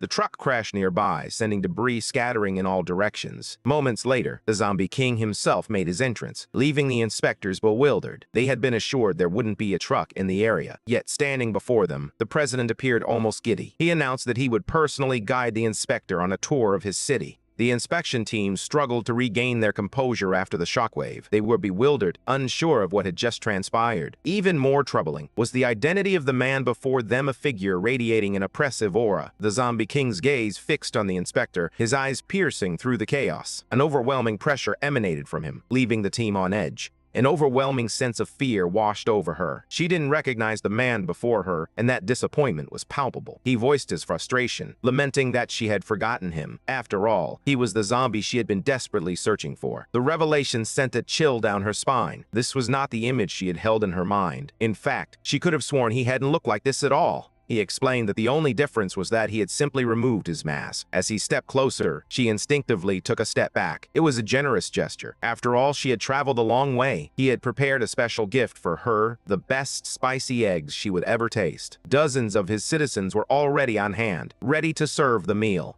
The protagonist offered her a comforting smile, urging her not to worry. "We don't need anyone else," he assured her. Then, without warning, he seized her by the collar and lifted her off the ground. The city school district held little appeal, so he decided to take her somewhere far more intriguing. With a terrifying leap, he soared through the air, the inspector in tow, defying gravity with a breathtaking jump. Her entire body was frozen in fear, leaving her assistants to watch helplessly, unsure of how to respond. Meanwhile, his subordinates recognized the urgency of the situation. They knew they had to act quickly. The grand tour was about to begin. They descended toward the ground at a perilous speed. The protagonist landed on the rooftop of a building, shattering the floor beneath him upon impact. Still gripping the inspector, he urged her to take a closer look. "This is my city," he declared, a hint of pride in his voice, "and we're already beginning to expand it." All around them, a diverse array of professionals bustled about: white-collar workers, cleaning crews, and business operators, each diligently contributing to the city's growth. He was poised to explain the city's laws and regulations, but the inspector remained frozen in fear, unable to process the scene unfolding before her. Since she remained motionless, he continued to drag her through the streets. Law and order, zombie edition. He noted how everyone adhered to traffic laws. There were no infractions in sight. Suddenly, a truck driver panicked, his legs the only visible part of him, as if the rest of his body had vanished. The zombie king calmly explained how lawbreakers were dealt with in this new world. They were launched into the sky. To illustrate his point, he sent the truck soaring into the air. Despite lacking wings, it shot upward like a rocket. The inspection team, on the verge of hailing a taxi, turned just in time to witness the chaos. Their eyes widened as they spotted the truck embedded in one of the city's buildings. Blackie acted swiftly to save the driver's life. The inspector believed the driver had been executed, but the zombie king confidently refuted this claim. "That's impossible," he declared. "My subordinates possess unparalleled power." Just then, an interruption occurred as the inspector's assistants arrived to lend their support. The protagonist casually tossed her in their direction. Although the driver had been rescued, a bus remained lodged in the building. Once again, the protagonist warned them that if they believed they had lived long enough, all they had to do was stand in his way. After that brief warning, fear took hold, and all they could do was flee. Silence enveloped the intersection, heavy and palpable. One of the assistants urged the chief inspector to leave quickly, noting that his legs were already growing weak. They couldn't fathom how a person could endure such a display. There was clearly something off about that president. Compared to the strongest individuals they knew, he seemed almost inhuman. As they lingered, the protagonist continued to observe them intently, curiosity etched on their face. One thing was now clear. The person who had labeled them weak needed to be dismissed without delay. Just as they were about to leave, the chief inspector unexpectedly asked to stay a bit longer. She acknowledged that he was doing an excellent job managing the city, but emphasized that the president needed more than just administrative skills he had to possess, at least a respectable level of combat prowess. The protagonist's subordinates were engulfed in despair. Her words felt like a direct challenge. She claimed she hadn't witnessed the full extent of his power and questioned whether he could truly protect the entire city. Panic surged among the subordinates as they swiftly restrained her, gripped by fear of what might unfold next. Now, genuine concern washed over them had he overheard their words. The zombie paused in his departure, falling silent for a long moment, intrigued by the woman's statement. He seemed to weigh her challenge carefully. If she truly wanted to witness everything he was capable of, his subordinates could only hope he would reconsider and not take her words to heart. Agreeing to her request, everyone was led to the beach. The zombie with a sack over his head felt a gnawing dread about what was about to unfold. They all stood in anticipation, waiting to see what the protagonist would do next. The inspector, puzzled by their sudden change of scenery, couldn't shake the feeling that something significant was about to happen. The shadow of the protagonist loomed large, exuding an aura that was both commanding and unsettling. Understanding his boss all too well, the zombie with a sack over his head felt compelled to offer the inspector one last piece of advice. Absolutely everything that happens from here on out is your fault. We're no longer involved. Terrified by his warning, she exchanged a fleeting glance with the zombie. By that time, he had already begun to unleash his power. One of the men felt a surge of anxiety as the rocks around them began to levitate. The protagonist was radiating an even greater power, his body undergoing yet another transformation. This time, he morphed into the archetypal hero, a figure of undeniable strength. Despite having faced zombies all day, it was the sight of a human face that truly sent chills down their spines. They were bewildered, unable to comprehend what had happened to the protagonist. Until now, the ocean waves had flowed effortlessly, but as he unleashed his immense power, the water stilled as if it had turned to stone. The atmosphere around him shifted dramatically, becoming almost palpable. Those nearby sensed a change in the very air they breathed, its density thickening with an unexplainable tension. Confusion washed over them. They had no idea what he was about to do. Then, with a sudden burst of energy, he propelled himself into the sky, sending them tumbling backward. His strength was immeasurable, generating a small epicenter of shock waves. Had it not been for the kindness of the nearby zombies, the inspector's assistants would still be airborne. She struggled to keep her footing, and as she looked ahead, she realized the president had vanished. They were left in the dark with no clue about what was happening or where he could have gone. With surprising gentleness, a zombie offered her a telescope, allowing her to glimpse the unfolding scene. This small instrument, equipped with astonishing lenses, boasted a magnification power that seemed impossible for its size. As she peered through it, she found herself staring directly at the rings of Saturn, a celestial marvel that was unimaginably distant from Earth. Meanwhile, on the planet's surface, President Zombie walked with an air of calm determination. Realizing the impossible, the inspector felt a wave of panic wash over him. Against all odds, that man had seemingly teleported to Saturn, moving with a speed that defied comprehension. The distance was thousands of times greater than Earth's circumference, a feat that remained unattainable, even with the most advanced technology. For them, this was the ultimate limit.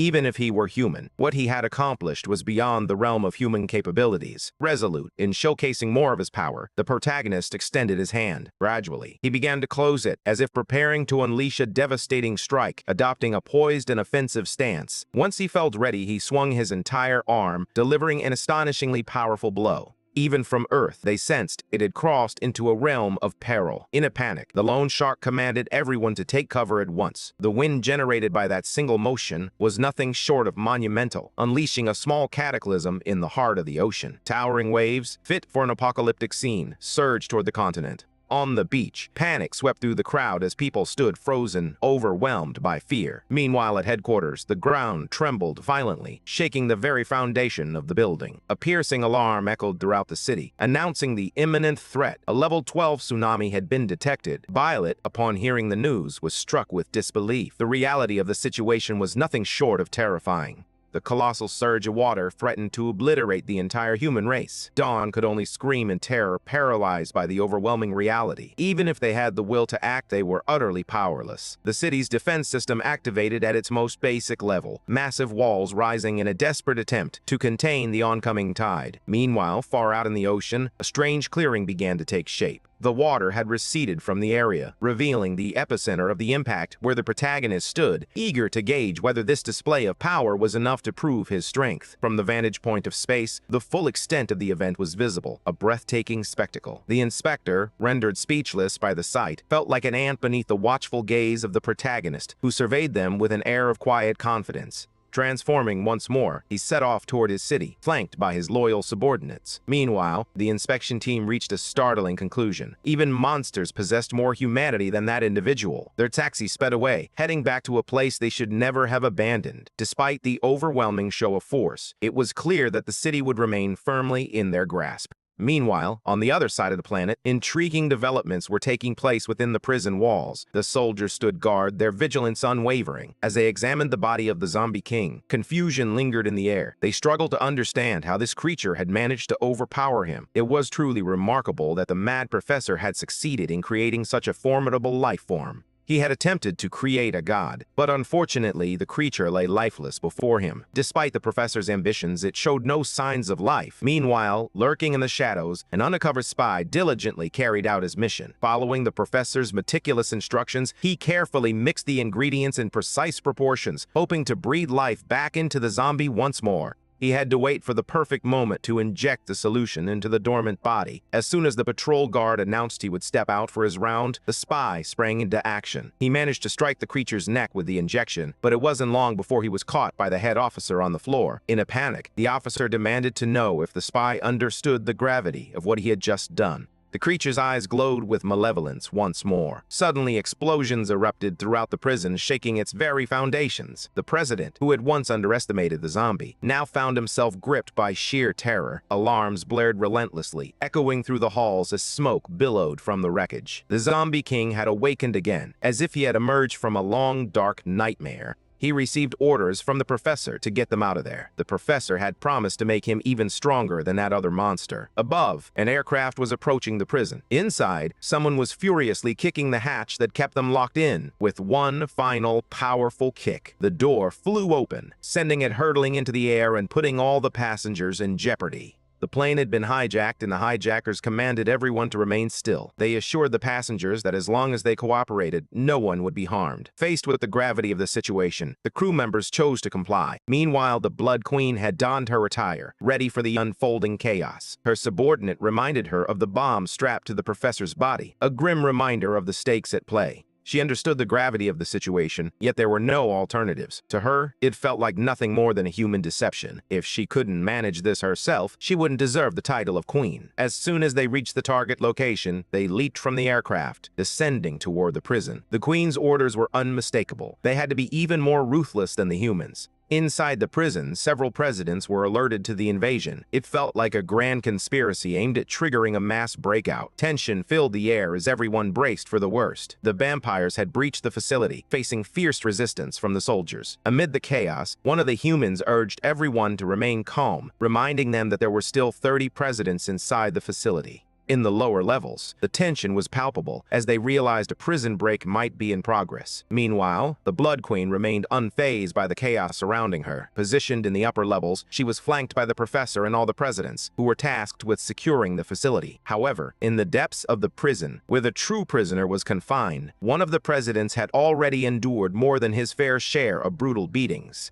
The zombie king had achieved his goal effortlessly. He despised the professor, relishing the thought of leaving him to rot in his cell. With a smirk, the professor appeared to have anticipated this very reaction. Meanwhile, his bespectacled lackey began to panic. The professor declared that this was his creation, no ordinary zombie, but a formidable being capable of defeating him. It was wise not to attempt anything reckless in his presence. Those words stirred the creature's hostility, but before it could make a move, the professor spoke calmly, offering reassurance. He made it clear that as long as he received help in achieving his dreams, he had little concern for his own survival. The zombie king, recognizing the terrifying nature of humans, admitted his desire to grow even stronger. With that, the professor reassured him that he never went back on his word. Outside the prison walls, tremors and explosions echoed through the air. The presidents fought valiantly to repel the invaders, but they were clueless about their identities, and frankly, they didn't care. The Blood Queen had no intention of explaining herself to mere extras. With unshakable confidence, she strode forward, ready to confront whatever lay ahead. She presented them with two options: surrender the professor or discover just how powerful she truly was. Undeterred, the first president resolved to attack. Despite the tension in the air, the queen remained unmoved. The president stood firm, unwilling to let her have her way within the confines of the prison.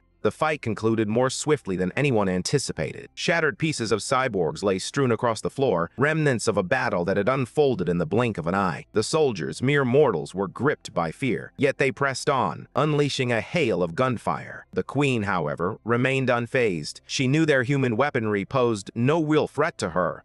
Rifles began to unleash their deadly symphony, but the bullets struck her skin and merely fell to the ground, unable to even tear her clothes. She remained completely unfazed, not even bothering to blink. One of the vampires extended her hand, a mocking gesture towards human technology. Meanwhile, more explosions erupted within the prison walls. Meanwhile, on the lower levels, the professor's rescue mission pressed on. The mad scientist was taken aback. How had the bomb not been triggered? In that moment, the professor revealed a crucial detail. They had a 2-second window after the power cut out. With that knowledge, they could resume their escape. However, the scientists couldn't shake the worry that their actions might only serve to make that creature even more formidable. However, the professor possessed 2 more bodies that were even more formidable. At last, they succeeded in liberating him from his prison chamber. The sight that greeted the zombie king was intriguing. The humans present appeared utterly defeated. Given their condition, it was clear that the enemy was exceptionally powerful. Something deeper was unfolding here. A mysterious figure loomed among the fallen bodies. The Blood Queen had finally revealed herself. She had come to confront the professor, declaring that anyone unable to even touch the zombie in its second form was unworthy of being an experiment. Panic surged through the scientist as he questioned how she had discovered that detail. Meanwhile, the zombie king observed, intrigued, pondering the identity of this enigmatic woman. Recognizing their shared enemy, she boldly proposed using her body to further their cause. Drawing on her extensive scientific and technical expertise, she awaited the professor's response. The zombie king, feeling provoked, questioned whether this scantily clad woman truly believed she was stronger than him. With unwavering confidence, she affirmed her superiority, adding that it wasn't just by a narrow margin. If she wished, she could easily prove it in that moment. Without hesitation, the two clashed.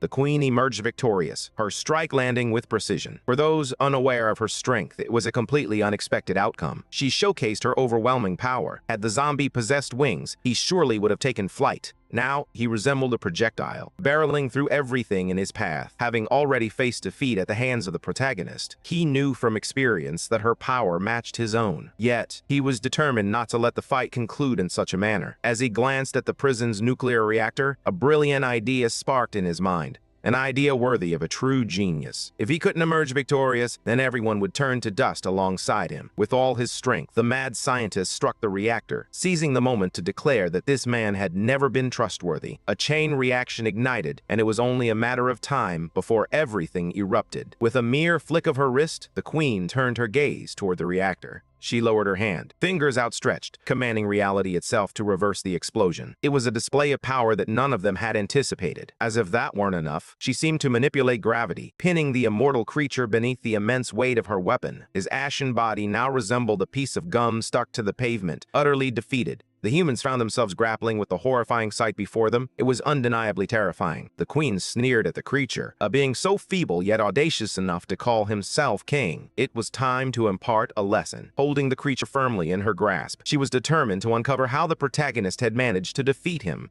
Though he heard the question, the defeated creature was still grappling with the weight of his brutal loss. The queen's gaze was devoid of patience, a stark reminder of how far he was from true power. He had witnessed this before. These two beings were remnants of a civilization long gone. A deep terror began to seep into his mind, threatening to overwhelm him. He fell completely still before her, the queen having revealed his true place in the world. As she let his lifeless body drop to the ground, the once revived zombie king ceased to breathe once more. In that moment, she showcased her immense power to everyone present, effortlessly subjugating a formidable being as if it were nothing. Before her stood the zombie king, reduced to nothing more than an insect. The presidents who had fallen to that creature now recognized that this woman was in a league of her own. Yu and the mad scientist grappled with the reality of what they had just witnessed. Finally, she shifted her gaze to the professor, intrigued and eager to determine if he was worthy of becoming her next experiment. She waited anxiously for a positive response, but the professor was too stunned to reply after witnessing what had just unfolded. She was more than capable. Meanwhile, at the top of City A's town hall, the misbehaving zombie continued to face its punishment. Violet had arrived to speak with the protagonist. She had an urgent matter to discuss.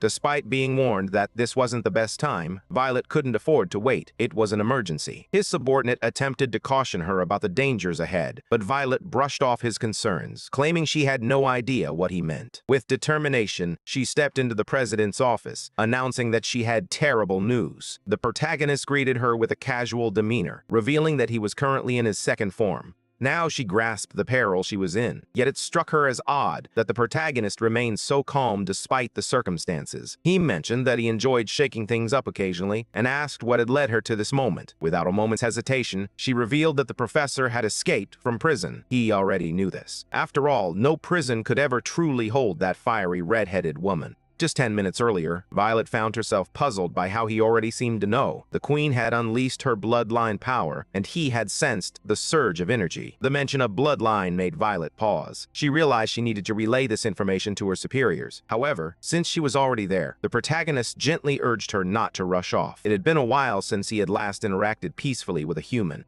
Out of all the requests she could have anticipated, this was the last one she expected. Shaking off his hand, she replied that she already knew what had happened to the inspector, adding that she didn't have time to play tour guide. They were in the midst of a crisis and her attention was needed elsewhere. It was then that the protagonist asked if she wanted to know how he had used his bloodline power. That question sparked her curiosity. She had never imagined he possessed such a remarkable ability. Fixing his gaze on her with an intensity that was almost threatening, the protagonist simply smiled. Violet found herself at a loss for words. Faced with the chance to learn more, she agreed to go on a date with him. Meanwhile, inside the hospital, chaos reigned. They were working tirelessly to revive the fallen presidents. Despite their grave injuries, a faint breath still escaped their lips. The doctor noticed the chief struggled to speak and leaned in closer, eager to catch his words. It was vital to communicate with the department head. Meanwhile, the villains had finally convened in a secure location, plotting their next move. It was a profound disappointment to see the queen dressed in casual attire. For the professor, it was the first time he had examined such an extraordinary figure. The vampire cautioned that the experiment needed to succeed, as their patience was wearing thin. Yet, the scientist remained steadfast, asserting that the professor's research was the foundation of human advancement. After all, the protagonist had previously achieved a remarkable success in his own right.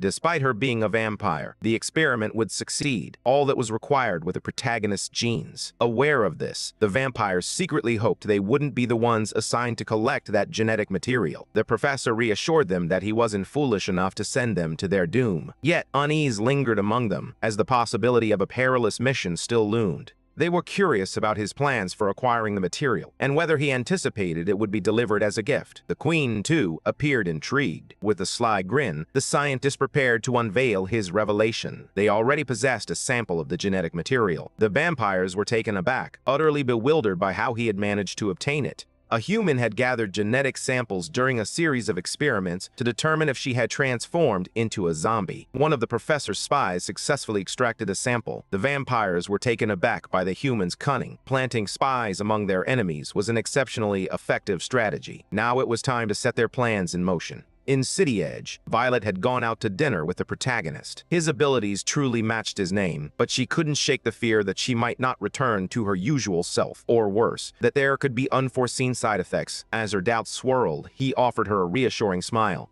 Violet anticipated that he would continue his explanation, but to her annoyance, the protagonist reverted to his base form. He wasn't supposed to change forms before finishing what he started. That was simply irresponsible. Frustrated, she attempted to compel him to switch back to a second form. However, he stood firm, reminding her that he never pressured her into going out with him. She came of her own volition. When she asked the waiter for some pepper, he informed her that all of it had been confiscated from the city. Following that encounter, 2 long months slipped by. This was the woman's second visit to the man in the hospital. His last request had been for a message to be delivered. After that, he had slipped into unconsciousness. She followed the instructions, utilizing satellite technology to classify the message as a code red emergency. It was truly remarkable that a single woman had accomplished all of this within the confines of the prison. The vampire had even managed to reverse a nuclear explosion. What was more astonishing was that she seemed out of place in this era. She was aware of her uniqueness, and all of this information had already been relayed to the department head.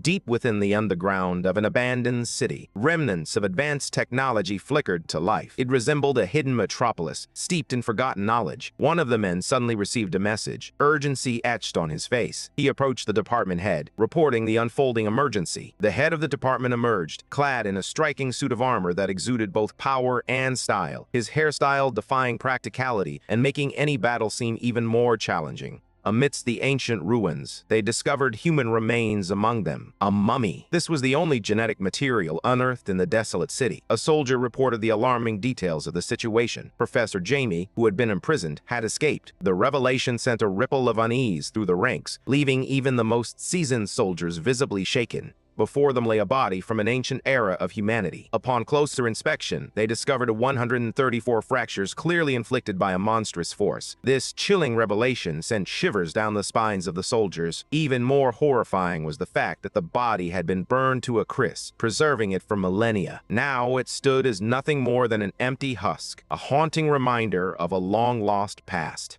As they surveyed the area, it became evident that a monumental battle had unfolded here. The creature responsible for the devastation of this once advanced civilization was undeniably formidable. There was little left to investigate. The department head was eager to uncover the details of the emergency and soon discovered that several presidents had sustained injuries during the incident. The headquarters was now in a state of crisis, its combat capabilities severely diminished. Realizing the significance of their discovery, the department head concluded it was time to return. Just before they departed, one of the soldiers spotted something unusual. Inscriptions were carved into the ground of the ancient city, and as they examined them, a long-dormant system sprang to life. Metallic spheres began to levitate, and a hologram materialized before their eyes. It was astonishing that such advanced technology had endured through the ages. The figure within the hologram observed with intrigue, noting that it was the first time it had encountered a human with such formidable strength. The soldiers urged their department head to proceed with caution, but to him, it was merely a projection, enigmatic and shrouded in mystery. The holographic figure scrutinized the men before it. It boldly claimed that it could enhance the department head's power, provided he pledged to safeguard humanity.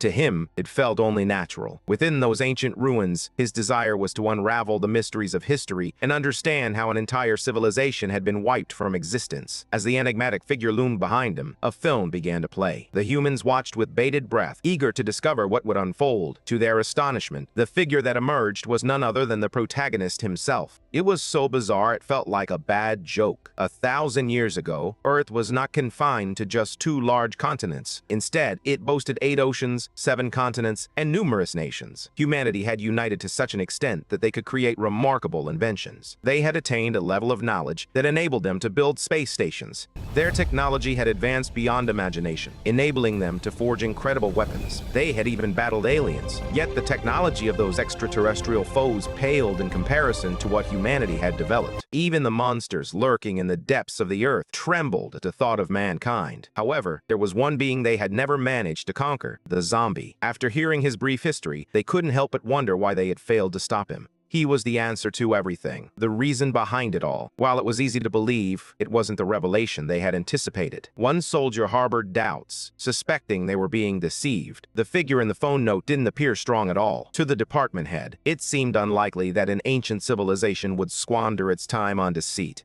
The academies were established to combat the relentless threat of zombies. Yet despite humanity's unwavering efforts, they had never succeeded in eradicating them. Perhaps this individual held the key to their ongoing struggle. The department head pondered their next move, acutely aware that time was slipping away. They had invested heavily in technology, but witnessing such a formidable presence ignited a flicker of hope. The union of a powerful physical form with the remnants of ancient technology held the key to defeating the creature. Suddenly, a gauntlet materialized before them, a relic from a long-lost civilization. Its holographic projection flickered to life, delivering a stark warning. They must not forget the lessons of the past. No matter what races emerged on Earth, humanity's greatest enemy remained the zombies. The department head commanded a soldier to retrieve the artifact, but he hesitated. As he grasped the object, he vowed that humanity would not let them down. All that lingered in that desolate place was a withered corpse, nothing else of value to salvage. A soldier inquired whether they were going to pursue the individual in the photo. However, their immediate focus was on addressing the professor's escape. The world was vast, and locating a single zombie would be akin to searching for a needle in a haystack. Just then, Violet received a crucial call. The department head had finally returned and was summoning all the presidents for an urgent meeting. The zombie was taken aback to learn that he was also expected to attend. He had no clue who the department head even was. Meanwhile, in the professor's lab, his experiment appeared to be advancing successfully. A smile spread across his face as he believed he had finally reached his goal, the enhancement of the queen's body. Bit by bit, the protagonist's genes were being absorbed into her. Meanwhile, the queen's vampire minions grew increasingly impatient. Their tribe's entire wealth amounted to a mere single coin. Even if they held 10 jobs, they still wouldn't be able to feed their people. That solitary coin had been earned through begging. Their lives had become so wretched that they longed for an end to their suffering. One companion reminded them of their strength, urging them to consider alternative ways to earn a living. The suggestion felt almost laughable. They struggled to think of anything that could bring in money. Then, with a glint of mischief in his eye, he proposed a simple solution. Let's rob a bank. As they made their way through town, they happened to pass a bank, and through the windows, the people inside appeared to move in slow motion, oblivious to the world around them. A simple withdrawal stretched into nearly an hour. They had never witnessed such sluggishness in people before. With their skills, they could have robbed the place in just 10 seconds, untraceable and effortless. All it would take was to grab the money and vanish. That was enough to persuade the vampire to commit this minor crime. Meanwhile, at headquarters, everyone was assembling. A soldier reported to the department head that all the presidents were present. The meeting could finally commence. The department head donned his impressively cool helmet, signaling that he was ready to lead. For the zombie, it was a first having to obey a superior as a president. Meanwhile, the Blood Queen continued to evolve, her power amplified by the protagonist's genes. In a city where life seemed to move at a languid pace, a group of individuals was quietly preparing to rob a bank. These were the Queen's underlings, keenly observing the rhythm of the crowd. Time appeared to flow differently here, and now they were poised to put their meticulously crafted plan into action. There was no room for error. The bank had been meticulously studied, and the crowd inside was sparse. These were seasoned professionals, experts at robbing banks. From the top floor of a nearby building, the lone shark awaited updates on the city below. The reports from last month were finally ready for review. At last, the robbers were set to put their elaborate plan into motion.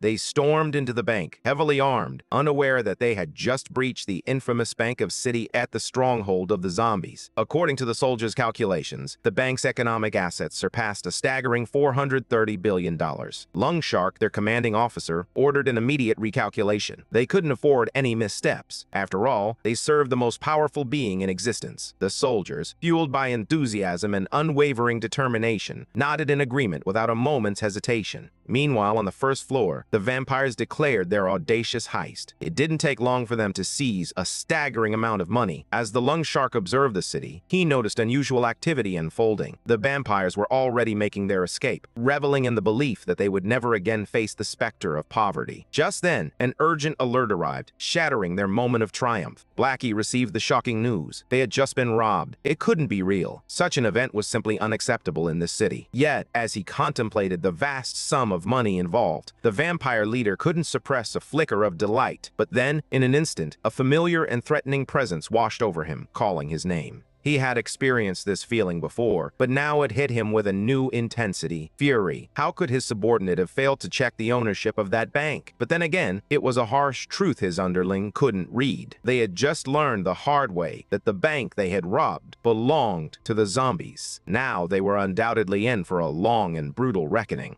Their escape was swiftly cut off. The vampire leader was already in a state of panic, sensing the looming threat even from afar, the menacing aura of the zombies closing in. Now, the city's financial administrator was hot on the heels of the thieves. The vampire's desperation escalated dramatically. He barked an order to the driver to accelerate. After all, the Longshark was the most enigmatic of the zombie subordinates, and he knew they had to outrun it. He had been by his side for years. Blackie didn't concern himself with the vampire's schemes, but he had one crucial piece of advice for them if they wanted to survive. Stepping forward with resolve, he prepared to deliver his message. It was straightforward. Anyone who wished to avoid the wrath of the long shark should return the money immediately. With a single leap, he unleashed a shockwave that reverberated through the entire building. Cars were hurled into the air, and those inside had no clue what was unfolding. Outside, the chaos intensified. The vampire stood in disbelief, unable to comprehend the sheer magnitude of his power. It was nothing short of overwhelming. The money they had stolen wouldn't even cover the cost of repairing their car. They were utterly doomed, and they knew it. The long shark was spiraling out of control. Blackie stood his ground, unwavering in his demands. The vampire leader commanded them to split up and alert the queen about their actions. He chose to stay behind, insisting he would hold off their pursuer. He was eager to test his strength against the long shark, but Blackie quickly reminded him of the stakes. None of them were permitted to flee, and they were far from evenly matched in this battle. The long shark unleashed his fists, ready to collect his due. As the brutal scene unfolded, panic spread among the other vampires. Their leader was already incapacitated and completely out of the fight.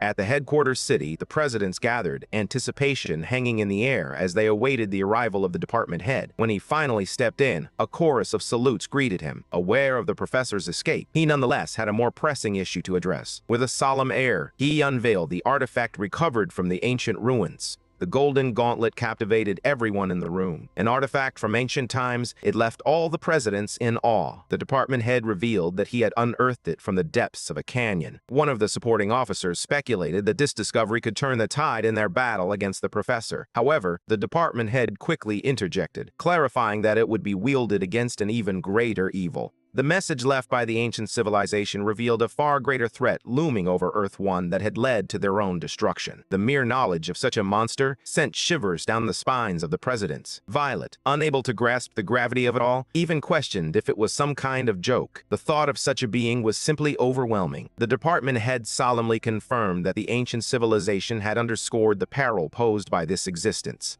They had to tread carefully. For Violet, the idea that such a powerful being could still exist was unfathomable. The department head confessed that he had no idea where this creature might be, but he stressed the importance of remaining vigilant. Intrigued by the gauntlet, the protagonist inquired about its use. The department head clarified that all they needed to do was wear it and press the activation button. He stressed the urgency of finding and eliminating the creature as soon as possible. Suddenly, a realization hit him. Someone was standing beside him, drawing his attention. He turned to face the protagonist, only to find that the same foolish expression was mirrored by the menacing entity. It was impossible that it had been there the entire time. The department head moved quickly, seizing the gauntlet and leaving everyone in shock. At the same time, the vampire's body hurtled toward the headquarters building, seemingly destined for disaster. In an uncanny twist of fate, he crashed right into the meeting room. As the dust settled, the department head stood triumphant, the gauntlet firmly in hand. Violet watched, bewildered, struggling to grasp the unfolding chaos.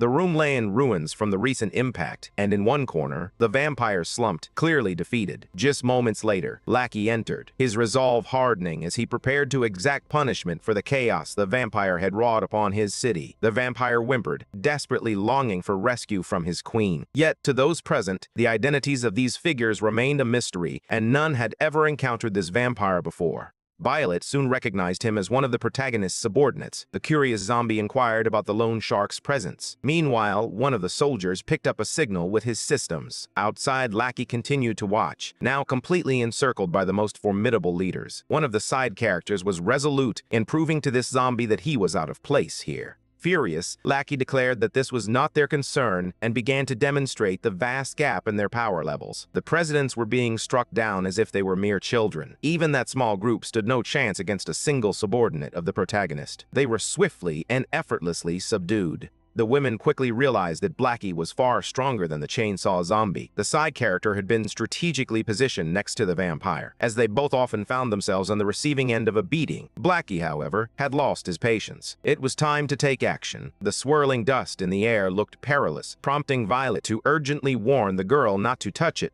The the protagonist was ready to intervene and correct his subordinate. With a gentle but firm hand, he halted Blackie's aggressive actions. Blackie, already on the brink of being subdued, was taken aback by the sudden appearance of his boss. Just then, another shockwave erupted, sending the others sprawling. A soldier quickly reported to the department head about the new president's formidable strength. The president standing before him appeared as insignificant as ants. The ancient civilization had been correct. He was indeed powerful. After halting his subordinate's actions, the protagonist led him to the rooftop of a towering building. Blackie, curious and concerned, asked what was happening. The zombie reminded him with a hint of exasperation that he couldn't kill anyone. Meanwhile, the department head activated the gauntlet, setting the stage for what was to come. The protagonist was explaining to his subordinate that this was the headquarters of the group responsible for granting them control over the city, when suddenly his speech was interrupted. A solar eclipse began to unfold in the sky, an unexpected phenomenon that left everyone bewildered. The daylight faded, plunging the surroundings into darkness, and a palpable tension grew among the citizens as anxiety spread through the crowd. At last, the Blood Queen emerged, her first appearance since her transformation. Shadows swirled around her, drawing the attention of those nearby. The department head struggled to comprehend the unfolding chaos, while the prison's guardians, the presidents, recognized her instantly. With a wicked smile, the Queen proclaimed her newfound invincibility, sending a chill through the air. The other vampires rushed to rescue their comrade, who lay motionless on the ground, a victim of a brutal beating. Upon witnessing his fragile state, the Queen commanded her subordinates to retrieve him. However, their efforts were swiftly thwarted by the department head's formidable power. They found themselves powerless against that human. The Queen quickly took notice, but her indifference was palpable. Anticipating the situation would escalate, the department head ordered the evacuation of the city. With a smirk, the Queen dismissed the human, reminding him that this was not his concern. Undeterred, the department head, gripping the gauntlet tightly, launched an attack and struck her. She felt a surge of pain, igniting a fierce rage within her. With renewed determination, she retaliated with equal ferocity. The other women quickly recognized that the Queen possessed a strength beyond their comprehension. Meanwhile, a lackey informed the protagonist that the humans had begun their fight. However, the zombies dismissed the conflict, claiming it was not their concern. The battle raged on. As the eclipse began to fade, the gauntlet on the department head's arm shifted in its composition. With unwavering confidence, he declared that he would eliminate the Queen before confronting the zombie. "That's quite bold of you," the woman remarked, while the protagonist's friends exchanged puzzled glances, wondering which zombie he was talking about. Channeling the full power of the gauntlet, the department head aimed to resolve the conflict with a single decisive strike. Yet, the Queen remained unfazed, equally intent on bringing the confrontation to a swift conclusion. Like two titans from a Dragon Ball Z showdown, they were on a collision course. The Queen readied a devastating blow, mirroring the department head's own fierce preparation. They were just moments away from colliding high above the city. The ensuing shockwave was nothing short of devastating. As anticipated, the Queen's fist overpowered the gauntlet, sending the department head hurtling through the air. He crashed violently into a building, the impact catastrophic. With his arms shattered and the gauntlet in ruins, he fought to regain his composure. The Queen remained utterly unimpressed by the lackluster display of power before her. Meanwhile, the department head began to suspect that this so-called ancient technology was nothing more than a clever ruse. "If this is what I'm relying on, I shouldn't have even bothered," he muttered to himself. Yet the Queen recognized him as the strongest human she had ever encountered. 1,000 years ago, their battle might have unfolded quite differently. But the present told a different story. Now, she was poised to send him into an eternal slumber. Just as she prepared to deliver the final blow, an ominous threat loomed closer. A swift and precise slash cut through the air, forcing her to narrowly evade the attack. Violet stepped forward, declaring that the Queen was targeting the wrong opponent. The Queen was determined to uncover the identity of this formidable foe. With her sword poised on her back, Violet stepped forward, declaring herself as the Queen's challenger. Her demeanor had shifted dramatically. She now embodied the very essence of the protagonist's lineage. Those who beheld her transformation stood in stunned silence. Meanwhile, the vampire girl continued her desperate efforts to save her fallen companion. But Dawn had no intention of letting that happen easily. As she observed the woman's transformation, the vampire trembled in fear, realizing just how extraordinary these opponents were. The Queen quickly sensed the presence of another enhanced woman nearby. The two locked eyes, exchanging brief but intense glares, while the vampire boldly declared that her opponent wouldn't escape unscathed. Tension hung in the air as the three powerful women stood on the brink of battle. Violet's aura had transformed entirely. With her sword drawn, she braced herself to confront the queen. The apartment head lay gravely wounded, a silent testament to the chaos that had unfolded. No one could pinpoint exactly what had changed within Violet, but it was clear she was no longer the same. The vampire stood resolute, refusing to let Dawn have her way. Breaking free from her grip, she swiftly created distance between them. This only piqued Dawn's interest in her prey even more. Irritated, the vampire declared, "I'm not just any ordinary opponent. You're not weak. Let's prove it," Dawn challenged, her confidence unwavering. As the vampire's attack closed in, she remained unimpressed by its speed.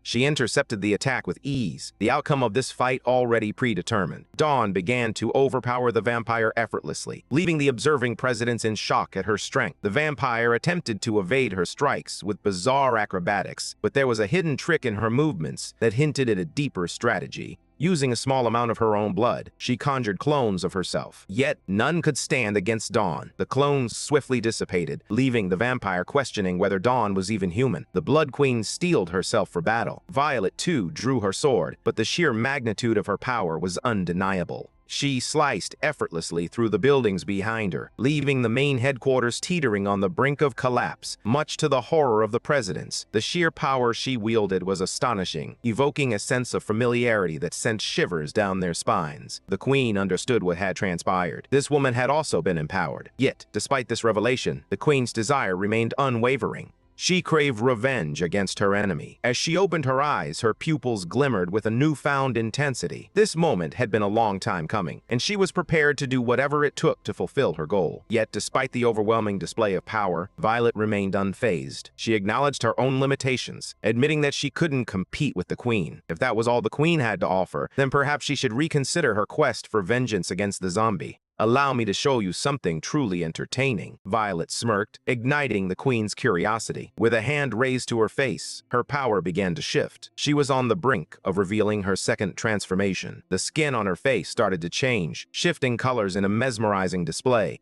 Violet's body contorted in an unnatural way, leaving the presidents increasingly awestruck by the unfolding battle. She had grown significantly stronger, and even the queen found herself uncertain of what to expect from her. Condensed energy began to coalesce, radiating a deep violet glow. The presidents braced themselves, needing to shield against the powerful force emanating from her. The queen was genuinely taken aback as a mask formed on Violet's face, revealing an expressionless visage with cold, deep eyes. The presidents were utterly terrified, struggling to comprehend the scene unfolding before them. Even the queen felt a sense of awe. Remarkably, even the protagonist hadn't anticipated such rapid progress. Dawn found herself captivated by her newfound ability to change forms. As she watched the events unfold, the queen fell deep into thought. Violet, sensing the tension, declared that words were now pointless. This time, the queen decided to take the offensive. Yet, Violet matched her with equal skill, both women poised and ready to continue their fierce battle. The queen proclaimed that only the weak depend on words. In response, Violet coated her blade with a crimson liquid. The enhancement instantly fortified her sword, amplifying both its resilience and power. With a fierce determination, she struck the queen with a devastating blow. The sheer force of her attack was so astonishing that it sent a wave of fear rippling through the onlookers. Violet had reduced her opponent to mere cellular fragments, leaving behind only the faintest traces of what was once a person. As fear coursed through the humans, desperation took hold of the vampires, who were paralyzed by the thought that their queen had been vanquished. With a calm demeanor, Violet sheathed her sword, believing the battle to be concluded. The sensors confirmed that every cell in the queen's body had somehow been severed. It felt like a cruel joke. Such a feat should be impossible. Yet the blue-haired woman had no doubt about what had transpired. The department stood frozen, speechless in disbelief. Violet knew the queen was still alive, lurking in the shadows, plotting an unexpected counterattack. Slowly, her scattered cells began to merge in the air, reassembling her body. Violet stood patiently, allowing the queen to complete her restoration. The process unfolded at a molecular level, and soon the queen emerged, fully regenerated, but with one notable difference. Her clothes had not been restored. The watching presidents exchanged glances, their uncertainty deepening. They could no longer tell if these beings were even human. Meanwhile, the protagonist sensed that Red was preparing to fight seriously. Intrigued by the impending clash, he suggested they relocate to a spot with a better view. Violet, already aware of her opponent's immortality, remained calm. In contrast, the department head, who had been oblivious until now, appeared visibly shaken. He could feel a shift within the gauntlet, a foreboding sign of what was to come. The protagonist quickly warned everyone to evacuate the building. Things were about to escalate into a far more perilous situation.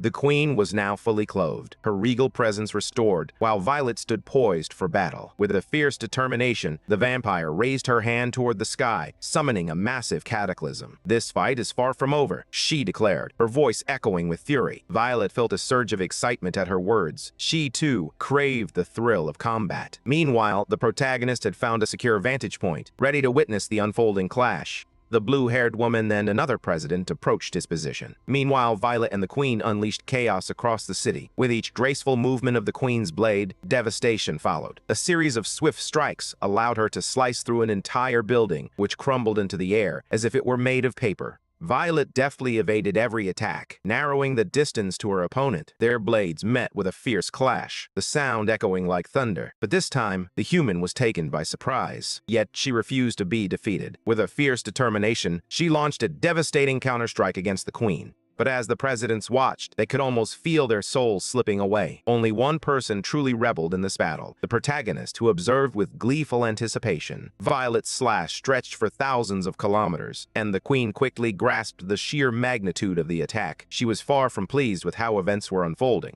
Yet her determination never faltered for even a moment. The protagonist found herself thoroughly captivated by this overwhelming display of power. The blue-haired woman was baffled by how the Queen still stood, defying all odds. Meanwhile, the department head grappled with the gauntlet that stubbornly clung to his arm. But Violet remained laser-focused on her goal, defeating the threat that loomed before her. The Queen had no intention of making things easy for her opponent. Even aware of Violet's second transformation, she doubted that the human could ever match her power. This time, taking the offensive, she was resolute in her goal to end the battle once and for all. With a devastating palm strike, she unleashed an attack powerful enough to level an entire city. The sheer force of her assault was overwhelming, and the bystanders understood that if they were caught in its path, their fate would be sealed. Violet was unable to defend herself against the strike, her body absorbing the impact almost entirely. The Queen stood poised, anticipating a reaction from her opponent, while the humans watched in deep concern. Violet remained motionless after the attack, and the department head continued to grapple with the gauntlet, which was now inflicting pain on his arm.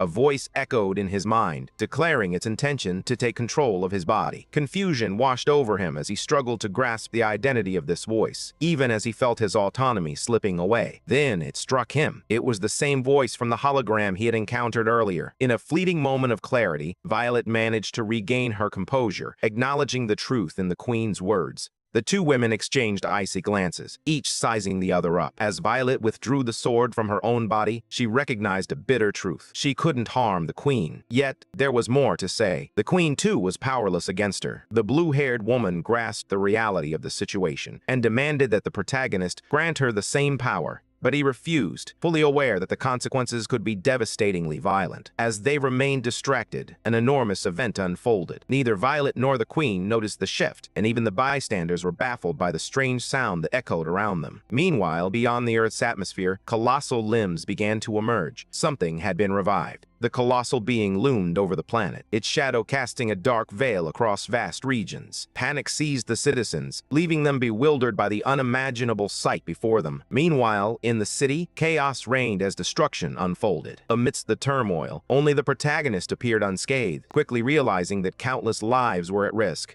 With incredible speed, he reached the group. One by one, he flung the humans far from the danger zone. The zombies quickly realized that the entire city had transformed into a perilous battleground. Meanwhile, that monstrous figure had zeroed in on the two women locked in combat. It was a robot of unimaginable size and power. Both the Queen and Violet halted their fierce battle, momentarily bewildered by the sudden appearance of the colossal machine. Inside the robot, even the department head was at a loss, struggling to comprehend the unfolding events. The man from the hologram offered an apology, revealing that deception had been necessary. He had made the ultimate sacrifice for the sake of humanity. Some of the presidents had managed to find safety, all thanks to the protagonist. The most cowardly among them was desperate for answers, while the others were left speechless. Outside Earth's atmosphere, a colossal robot ascended descended into the void. Meanwhile, Violet remained oblivious to the unfolding chaos. Within the giant's enormous fingers, the protagonist was ensnared, caught in a precarious grip. Passengers aboard nearby aircraft were left in utter disbelief as the surreal scene unfolded before them. Gradually, the protagonist's expression shifted, revealing a mix of determination and concern. Faced with this new enemy, the women silently reached a temporary truce. The robot, looming ominously, assured them that this confrontation had nothing to do with them. It was controlled by a humanoid figure of average size yet strong enough to restrain both women effortlessly. Due to their close proximity, Violet was captured along with the Queen. The controller of the robot revealed that they had been studying zombies for centuries. It was disheartening to learn that the women had relied on nothing more than stimulants for their attack. Throughout this exchange, the protagonist remained firmly held in the robot's grasp. Now, he had entered his first transformation. With newfound strength coursing through him, he twisted his torso, unleashing a surge of force that traveled through the robot's fingers. In an instant, that power raced up his arm. The robot's controller was caught off guard by this sudden escalation. Meanwhile, the protagonist pressed forward, determined to reach the heart of the problem. He closed the distance at a terrifying speed, but suddenly he was intercepted. The ancient robot countered his approach, having waited an entire millennium for this moment. At last, the day had arrived. The women, who had proven themselves overwhelmingly strong, had been completely subdued. The protagonist, however, was not pleased to be delayed. The moment for his rematch had arrived. He yearned to finally conquer the zombie and unveil its true form. In response to his resolve, the protagonist morphed into a generic character. Despite the robot's massive hand, it proved powerless to halt him. With a mere flick, the protagonist was sent soaring. Watching this unfold while frozen in place, the Queen couldn't hide her astonishment. At that moment, a fierce battle raged between the zombie and the giant robot. The ancient being sensed that it was being gravely underestimated. Yet to the zombie, the robot held no awe. Meanwhile, on Earth, the blue-haired woman struggled to conceal her shock. As the protagonist climbed the towering figure of the robot, he focused on reaching its controller. A small crack began to widen, unveiling a vast compartment. Inside the colossal robot, several humanoid drones stood poised for battle. The presidents, witnessing this spectacle, felt woefully outmatched in terms of technology. Despite their superior numbers, the drones were powerless against the protagonist, who dismantled them as if they were mere clay figures. On the arm of the larger robot, they attempted to hinder his progress in every way they could. But there was nothing they could do against absolute power. In his most formidable form, the zombie was a force of nature, capable of even damaging the largest of the robots. As the ancient being marked its anniversary, it sensed that its enemy was still holding back. In response, it summoned even more colossal robots to Earth, escalating the absurdity of the battle with each passing moment. The ancient consciousness recalled its final night, having witnessed everything unfold. That formidable figure was not the zombie's ultimate form. The thought of him growing even stronger sent shivers through the hearts of those who dared to imagine it, as human reason could no longer contain their terror. The protagonist was struck by a powerful blow from one of the robots. As celestial bodies clashed, they wreaked havoc on Earth's cities. The impact unleashed consequences on a planetary scale. Thrown toward the moon, the protagonist's body careened across the lunar surface, ricocheting violently and leaving a trail of devastation in his wake. Despite the chaos around him, he remained unfazed, his expression unchanged. The department chief struggled to regain control of his body, vehemently opposing the destruction unfolding before him. Yet, the ancient entity was resolute, intent on eradicating humanity's foe at any cost. Meanwhile, the robots pressed on in their relentless pursuit of the zombie. What was truly astonishing, however, was that even on Earth, the presidents appeared to be fully aware of the situation at hand. On the moon, a colossal robot resembling a human loomed ominously. The ancient warrior remained resolute in his mission to eradicate humanity's foe. Yet, the protagonist skillfully evaded every strike. Once more, one of them managed to close in on the robot's face. As he prepared to unleash another of his devastating blows, the sheer force of his strike shattered the construct, leaving a path of irreversible destruction in its wake. The ancient entity was quickly depleting its resources. The department chief, having reviewed the reports, noted that since assuming the presidency, the protagonist had conducted himself with unwavering integrity and fairness. He struggled to regain control of his body. Meanwhile, the city, under the protagonist's administration, continued to thrive, showing no signs of harm to its inhabitants. In fact, he often lent them a helping hand. This led the department chief to contemplate the possibility of coexistence. However, the ancient entity remained steadfast in its refusal to accept such an idea.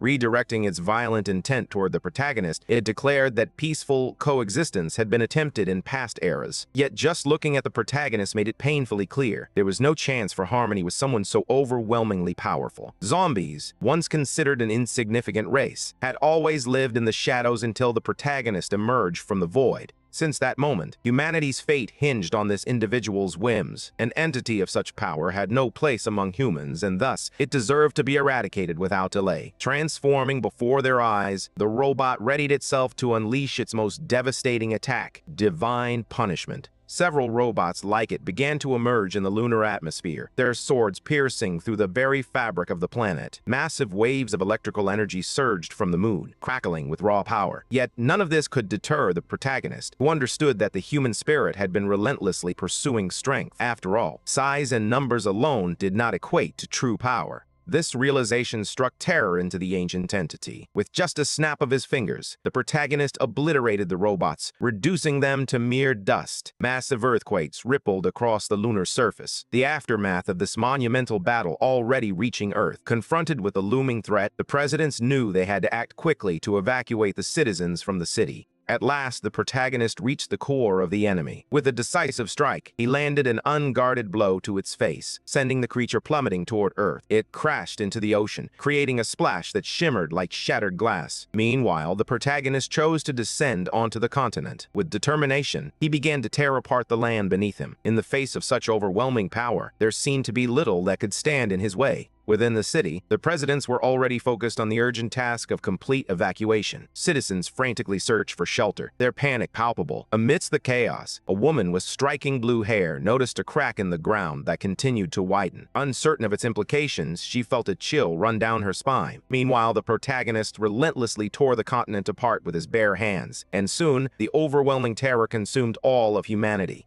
Once again, a cataclysm of planetary proportions was unfolding. Sensors indicated that the earthquake had already registered a staggering 20 points on the measurement scale. With the ease of tearing a sheet of paper, the protagonist had split the continent in two. Now, in the heart of the city, a massive rift cleaved it into two distinct halves. Completely overwhelmed by the imminent danger, the blue-haired woman plummeted into the abyss, its depths shrouded in darkness. Just as she was about to disappear into the void, a brave extra intervened, catching her just in time. It seemed unimaginable that anyone could achieve such a daring rescue. "Hold on tight," he urged, gripping her firmly as they both teetered on the edge of the unknown. She couldn't shake her worry about the turmoil unfolding in the city. Meanwhile, the consciousness of the ancient human fought desperately to regain its strength. His body was being mercilessly battered by the protagonist, and his hair had grown long and wild. With a final, powerful blow, he was sent hurtling toward a distant mountain. Barely clinging to consciousness, he attempted to heal his wounds. Turning to the head of the department, he asked, "Do you now comprehend the true magnitude of this destructive power?" But he couldn't hear the response. His attention was consumed by the sight of a colossal tsunami approaching. The protagonist now sported hair as long as Goku's older brother. It was difficult to fathom what kind of being he had truly become. Meanwhile, Violet, having been free from her restraints for some time, observed the unfolding battle. The Blood Queen had never witnessed this form before, and questioned whether this was truly the zombie she once knew. This was precisely what the ancient human had witnessed, the true form of the zombie that had laid waste to everything. Aware that his opponent was now at full power, he charged forward. Yet the protagonist remained utterly still, not even twitching a muscle. Blackie, observing his boss, began to question whether he had lost control. He knew he had to act swiftly. Otherwise, that human was about to lose his life. The ancient consciousness summoned all its power to bring the battle to an end, offering an apology for what it was about to inflict on the department head's body. Despite the chilling aura surrounding him, the protagonist's expression remained inscrutable. With a mere flick of his hand, he unleashed a force powerful enough to shatter the ancient armor. Then, as he clenched his fist, the intensity of his attack surged even further. To the hologram man's astonishment, his body was grotesquely contorted as he was hurled toward Earth with catastrophic force. His armor, once formidable, had been completely obliterated. Even in its most powerful state, it had failed to contain the relentless zombie. Yet, against all odds, the department head still clung to life. As they gazed upon him, the presidents felt a wave of sorrow wash over them, realizing that hope for his survival was slipping away. Blackie understood that they couldn't be held accountable for the death of the human leader. The protagonist shared this awareness, which is why he snapped his fingers. Instantly, the wound on the department head's chest began to heal. With the injury mended, the only remaining issue was his perilous descent from an almost stratospheric height. The protagonist focused intently on regeneration. Gradually, the void began to fill once more, leaving the presidents in stunned silence. Even the Blood Queen couldn't help but be impressed by this display of power. Violet, too, was taken aback, her expression reflecting the oddity of the moment. Meanwhile, the department head regained consciousness, miraculously returning to life. As he turned his head, he realized who had brought him back.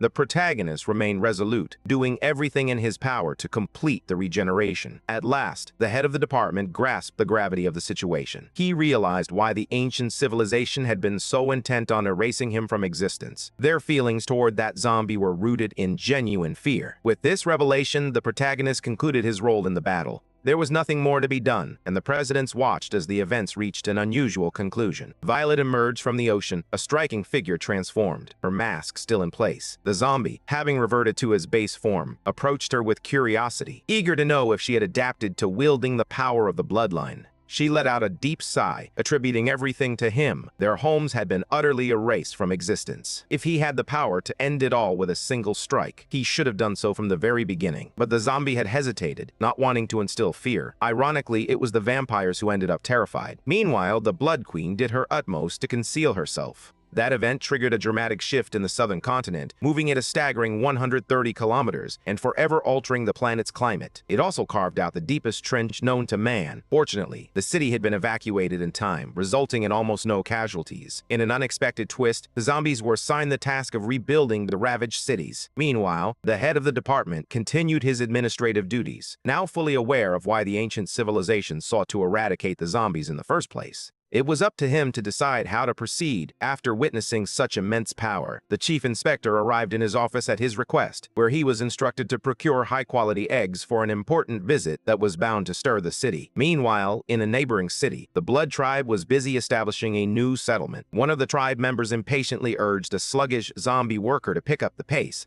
His friend was curious about where he had acquired the money to hire those workers, but he remained tight-lipped. Despite being adversaries, the loan shark agreed to lend them the funds. This unusual cooperation stemmed from the king's decree forbidding them from fighting, a move intended to curb future bank robberies. Thus, he offered a loan laden with exorbitant interest rates. It was clear that the nickname Loan Shark was well-deserved in this tale. As their conversation continued, the young man inquired about the queen's whereabouts. She had been consumed by desolation ever since the recent events unfolded. Never had she imagined that her enemy possessed such overwhelming strength. In their previous encounters, he had only revealed a fraction of his true power. Now, after witnessing the extent of his abilities, she realized that she could never hope to match him. The city lay in a serene yet eerie stillness, its ruins whispering tales of an ancient civilization. Amidst the debris, treasure hunters scoured the remnants for valuable artifacts. Among them were the mad scientists, who appeared to have stumbled upon something significant. Before them lay a small, charred body, a grim testament to their discovery. Professor Jamie studied it intently, his eyes gleaming with determination. He knew he wouldn't abandon his ambitions as long as there was even a flicker of life left within that tiny form.